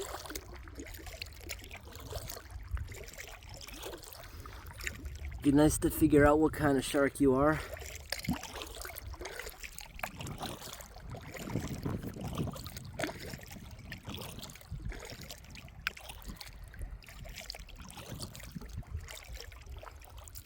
I don't think it's a great white shark. I had one of them come up to me last year.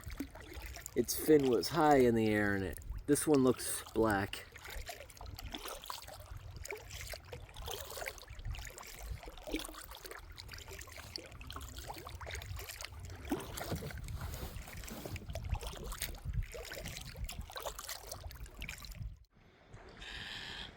All right, everyone.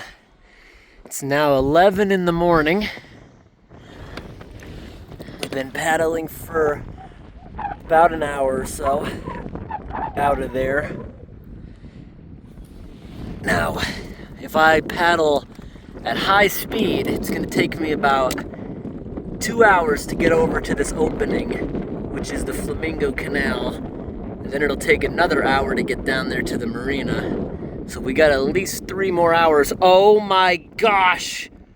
That's the biggest crocodile yet today. Oh my gosh! They blend in so well.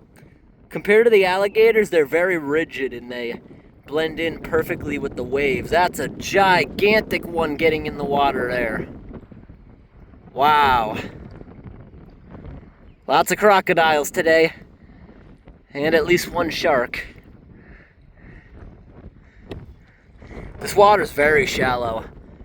I don't think there's a single time I've been out here, today or yesterday, that I wouldn't have been able to touch the bottom. See, look. See this? I put it in the ground. That's it. That's the bottom. And look, it's nothing. Oh wow, that stinks. That is some nasty, nasty silt. And that doesn't come off. You have to scrub that off by hand. You can paddle for hours and there's still going to be some of that on there. It doesn't go away easily. Over here we got another pelican tree. Look at all the pelicans hanging out up in that tree. Now we're just gonna cut straight across. And halfway across, I think like yesterday, the water will be crystal clear and you'll be able to maybe see some things.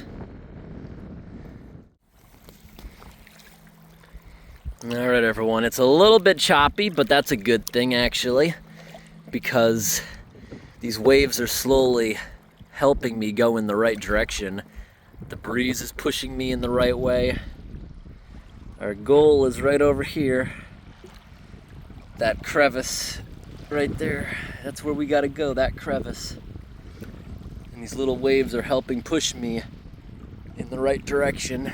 I'm just kind of steering, because the waves want me to actually go here when we're going a little bit slightly different of an angle.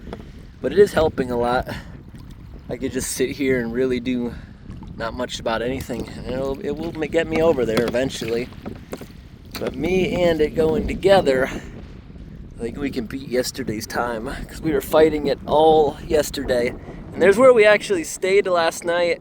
We can see it from this angle. It's quite a bit away.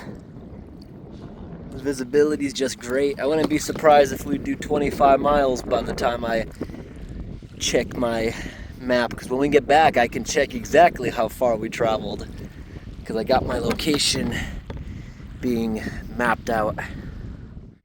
And there we go. Now the water's crystal clear, but it is choppy, so it's hard to see down there. Yesterday when we started, it was a little choppy. Then it was like glass. It was completely still. Then it got choppy again, but now I think it might be choppy all the way across today.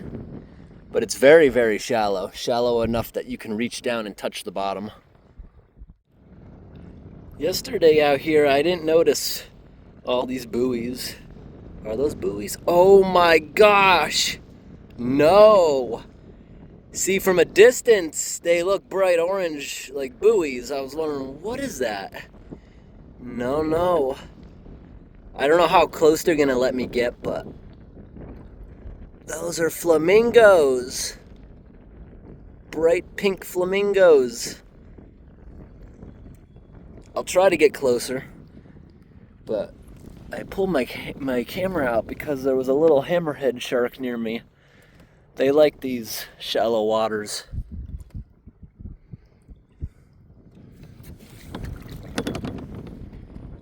I'll keep trying to get pictures as I get closer, but they're probably gonna fly away. Alright, my camera lens is as clean as can be. So, whenever they fly away, they fly away. But I'm gonna try to get closer to them, and we'll at least have them flying away on camera. Now this water's shallow. I could step out into this and I'd only be up to my knees. I might step out when we get to a sandy area where I can see what's down in the grass. But that is a flock of flamingos. That's so cool. Last year we saw something that I thought may have been a flamingo, but it was a spoonbill, which is also bright pink. We're not that far. I'd say we're maybe a little less than 200 feet away. How close are they gonna let me approach?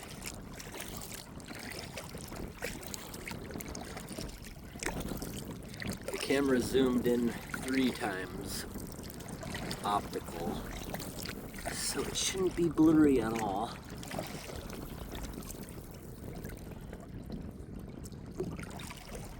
This water is so beautiful, crystal clear. You see this foggy area right here? It's all stirred up that I just went over. Oh, yep, it was. It was a stingray getting scared of me, just getting out of its buriedness. It was buried in the sand, and as I get closer, you'll see a big foggy area where it's quickly getting out of there.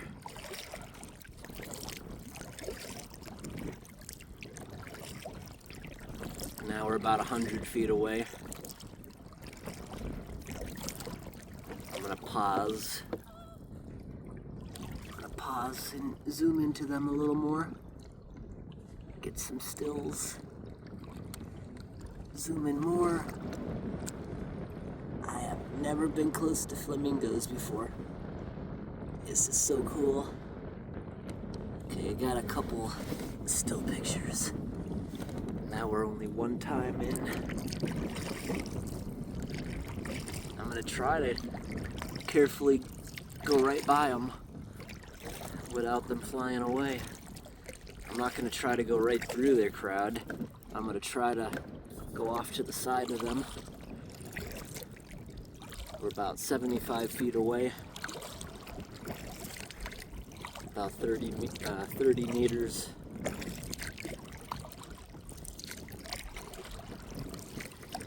Closer now. I've caught all of their attention. No one's trying to get away yet. 50 feet. Pretty close now. A duck flew away. Okay. They're not flying away. Half of them are floating and half of them are actually walking because it's so shallow. Yeah, we're like 50 feet from them. They're not really scared. Zoomed in 10 times. Trying to get a few photos of them. That was nice to see. Alright, we'll leave them alone now. But they're really not afraid of you. It's probably because that flock often will hang out near the visitor center, they said. Visitor center is a couple miles away still. Yep, it's pretty calm again. Just like yesterday out here in the middle. Probably because it's so shallow, the waves can't get going. There's a lot of grass acting as baffles.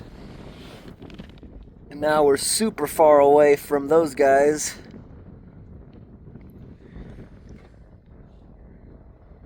I think we can even still see where we slept. Yep, we can still see it. Way, way out there.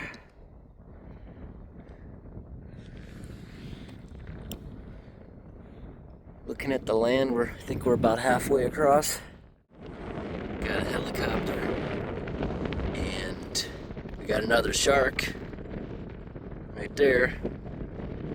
See its fin keeps coming up.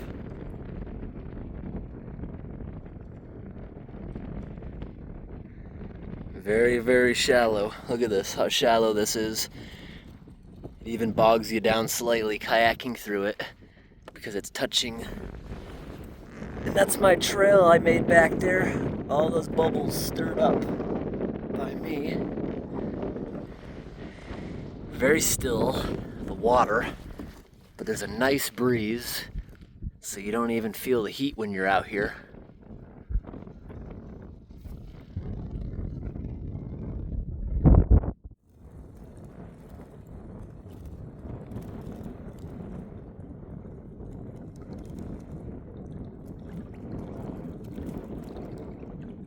This is cool now.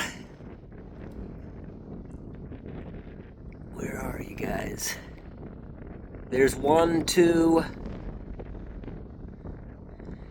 There's a lot of sharks out here right now. Oh, is that a shark? Could be. Something just came up to me and went down.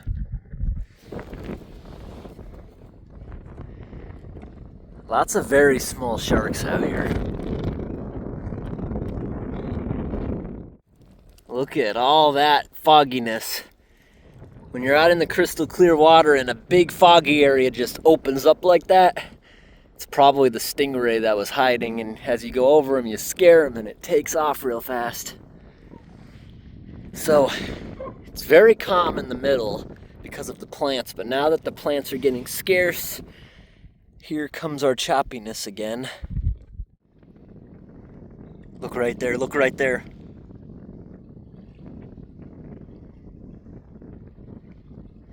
Now that's not a shark. That is a gigantic stingray. It looks like he's coming towards us. You can see how he's swimming. It's not a shark, it's a stingray. And it is coming towards us. These guys are friendly though. Unless you step on them, that's why it's not recommended you get out in these areas. That's when they get mad, is if you step on them, but otherwise, they're pretty chill. Let's try to go see him. He's moving away now. That's how a stingray swims. It's a very, very big one. Wow! Look at you! You're a big, big stingray.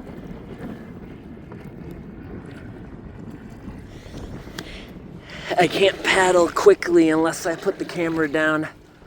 Oh, I don't even have to move. He's coming back up willingly. Wow! Look at the stinger on that guy. That is by far the biggest one I've seen. Most of them are like a quarter of that size. There he goes. At least he came by me again. Now he's out of there.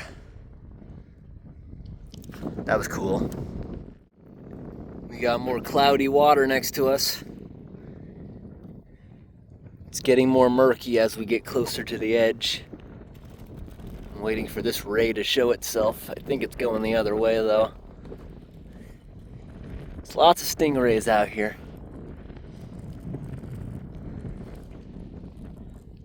I like to watch them swim. There's a pelican.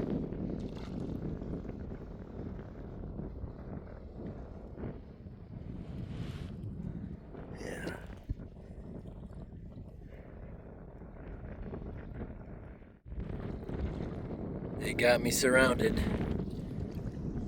There's a lot of stingrays here. Unfortunately, right now, even though there's like half a dozen of them around me, you can't really see them except the edges of them when they come up because it's just so murky, this water. It may be murky, but look how shallow it is. I can't even fit the end of the paddle down. Look, and you pull it up with dirt on it. It's so shallow. It's like a foot deep. That's what they love. Water that's shallow, but you can't even see to the bottom. This is all a huge sandbar. Look at that. All the birds standing out there. Huge sandbar. Check this out. When we were out on that chicky yesterday, high and low tide were almost no different. It was less than a foot of difference, but a less than a foot of difference. We were here last time at almost high tide. Now we're here at almost low tide. Just that less than a foot of difference made this huge sandbar. Look at all these birds. I saw a couple more sharks, and they're very fast in the shallow water.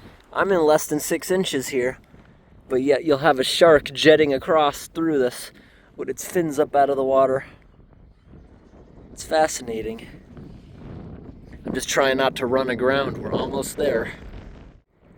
Right here we got another osprey who's caught a fish. Look at that.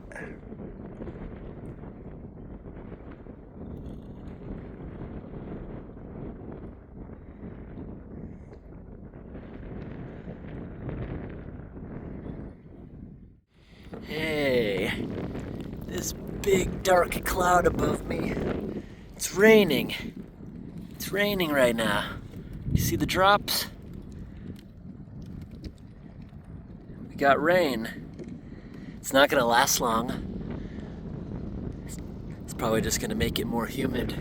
I've already gone through 1, 2, 3 bottles of water, an energy drink, 2 protein shakes since Alligator Creek. I'm just sweating a lot on this trip back. All right, it's low tide, and we've just reached the Flamingo Canal. So that's gonna probably take us another hour to get back down there. Maybe we'll see some crocodiles. They sometimes come down this area. Now that there's a good basking area with the water a little lower. But we got through there with absolutely no problem. It was shallow, but we didn't scrape bottom at all. I definitely took a different route than yesterday. So that last gigantic crocodile, that was over here by this land. And the land where we were hugging this morning for shade, you can barely even see it. So yep, took just about as long to get back, but we do have the nice wind helping push. This morning when I started, my wrists, arms, elbows, shoulder, everything was hurting. Now, nothing. I got my second wind, getting stronger to this. Yeah, this is really nice. The wind is really helping push. All this floating grass is also really cool. Because now, yes, we are coming in. The tide is coming in, and it's helping actually push us back. Complete opposite of yesterday.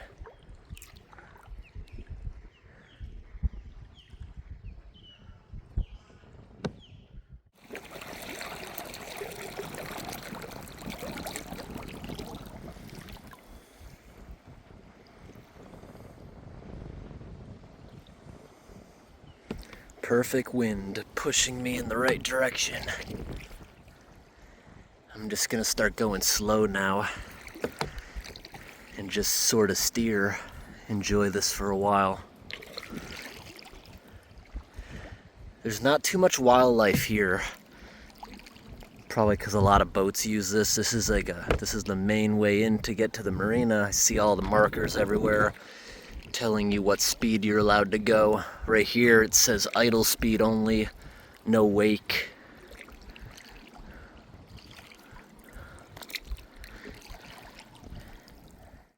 Here's that old dock again.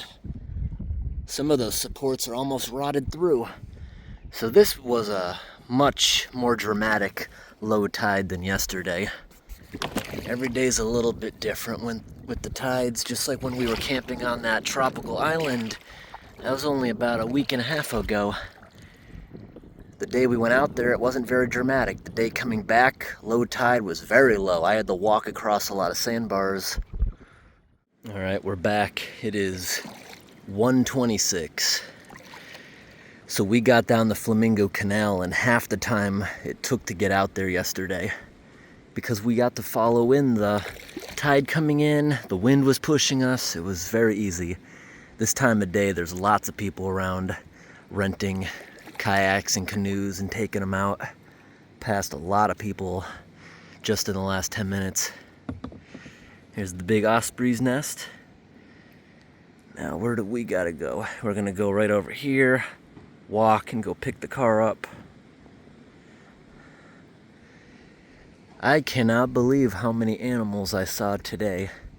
Stingrays, flamingos, multiple sharks, probably about 20 crocodiles, fish, osprey, pelicans everywhere. I'm sure I'm missing something. All right, official time back exactly 1:30, and we were on the water this morning by 7:30, I believe. And we were in the water almost that whole time except for that quick spamwich lunch. All right, we're driving over to pick up the kayak.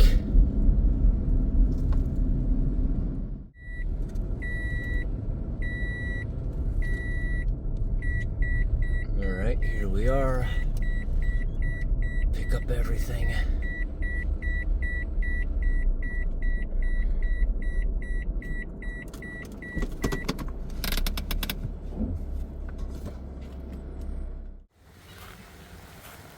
Look at all that beautiful Spanish moss in the parking lot of the visitor center.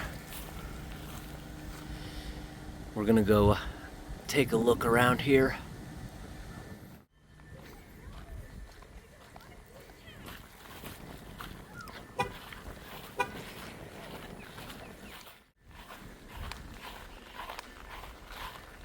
Let's go check out by the water, see if we can see any creatures around these areas. And we're gonna look at the same area we just paddled in through.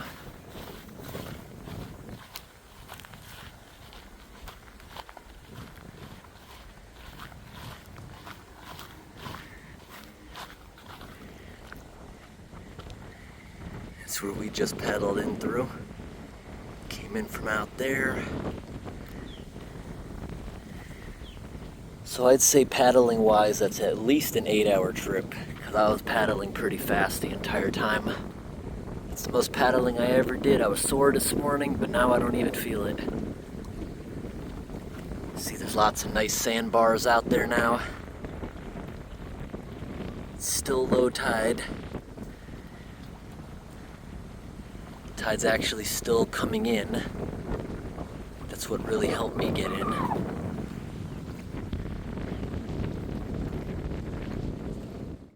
Alright everyone, time to get out of the Everglades now. We'll try that again another year. We're going to be more prepared, maybe bring the canoe with a trolling motor. All these waters we traveled in, you're allowed to use trolling motors and stuff. You cannot use them in small channels like that one I began going down where all the fish were. You'd have to paddle down something like that, because that eventually goes to another bay, and then places like Hell's Bay or Pearl Bay, anywhere like that, you can't use anything that's other than human propelled.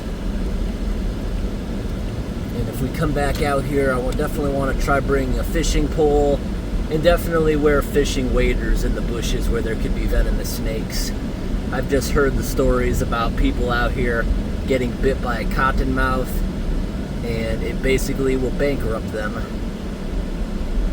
I've heard stories it costing over $1 million for some people to get treated with anti-venom, and sometimes insurance won't cover that. Chances are, I bet mine wouldn't cover that.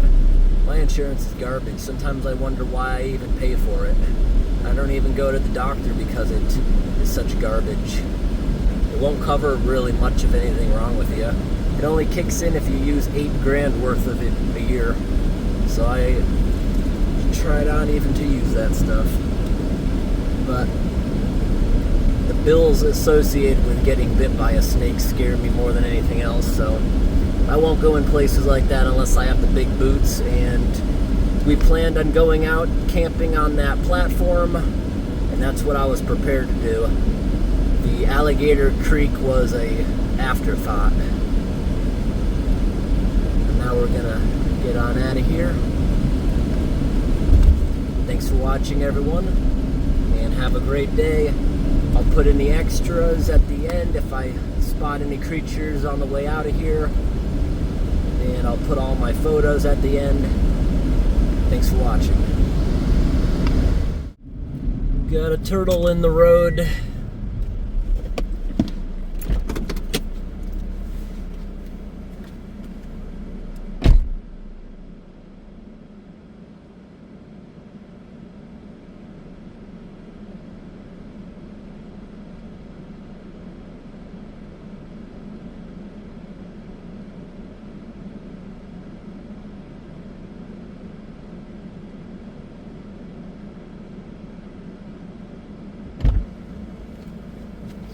Always put them to the side they're facing, unless the side they're facing is something horrible, because they're just gonna keep trying to go over there. So these caution tape, I don't know what this means on the road. FLT pipe, maybe they're gonna install a pipe. I just see it interrupted. I thought maybe it was a nest or something. Maybe it's because they're going to install pipes. But there's like a dozen areas where they have it marked off like that, where it seems like they're trying to stop you from driving. Not sure. It's very scenic driving through the pinelands. Lots of skinny pine trees. This is the area where you're more likely to see the rattlesnakes. It's a little bit higher elevation. Not by much, though. The bald cypress on the left still have most of their needles. This year, everything's later. I was down here last November also, and they were already completely bald for the winter. This year, everything's keeping its needles and leaves later. In the south anyways. Up north, everything lost it earlier than normal. We're about to go into the dwarf cypress forest again.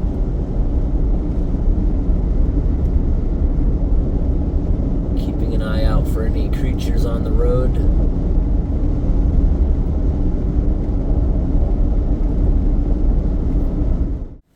Here we are to the sign for dwarf cypress forest.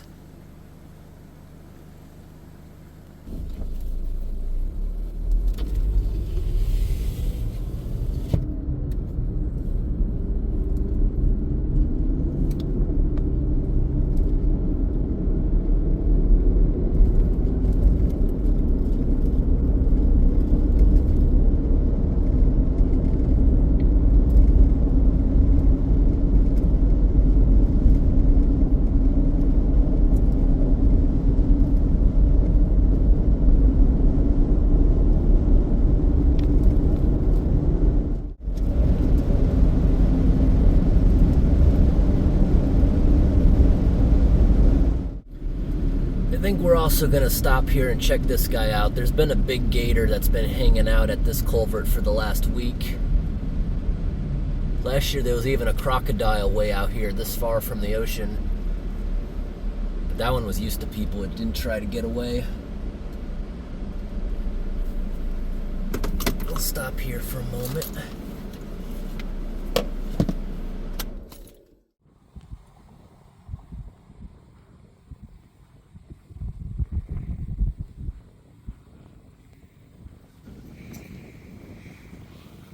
I wouldn't even have noticed if they didn't tell me. It's got a bunch of babies. Look at that. Now, alligators and crocodiles are very protective of their babies, so you don't want to get too close. But I think this mama has been pretty used to people by now, because it's right on the main road and Dozens of people stop here every day. And look at the amount of fish in the water too. It's got hundreds of little fish, perfect for the babies to eat. So I so far see 3 babies. How many more could there be?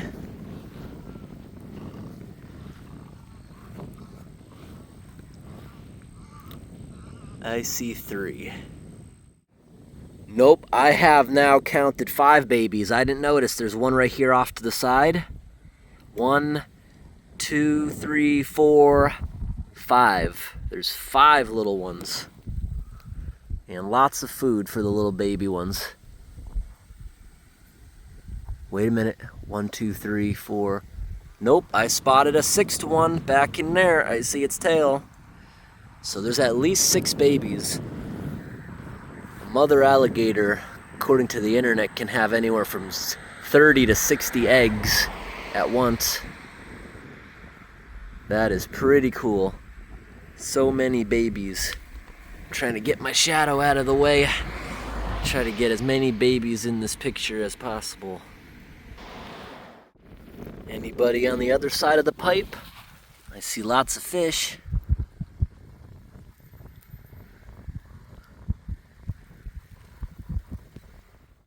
We got there right in time. Now there's 4 other cars. Time to move on out.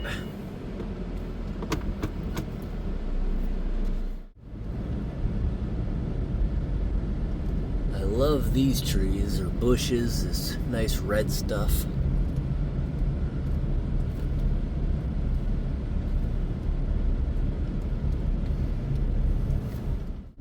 You know what happens to me a couple times a year, and it's the best satisfaction ever? When you have enough clearance to drive over either roadkill or a piece of trash, but the guy tailgating you has no time to react and does not have the clearance.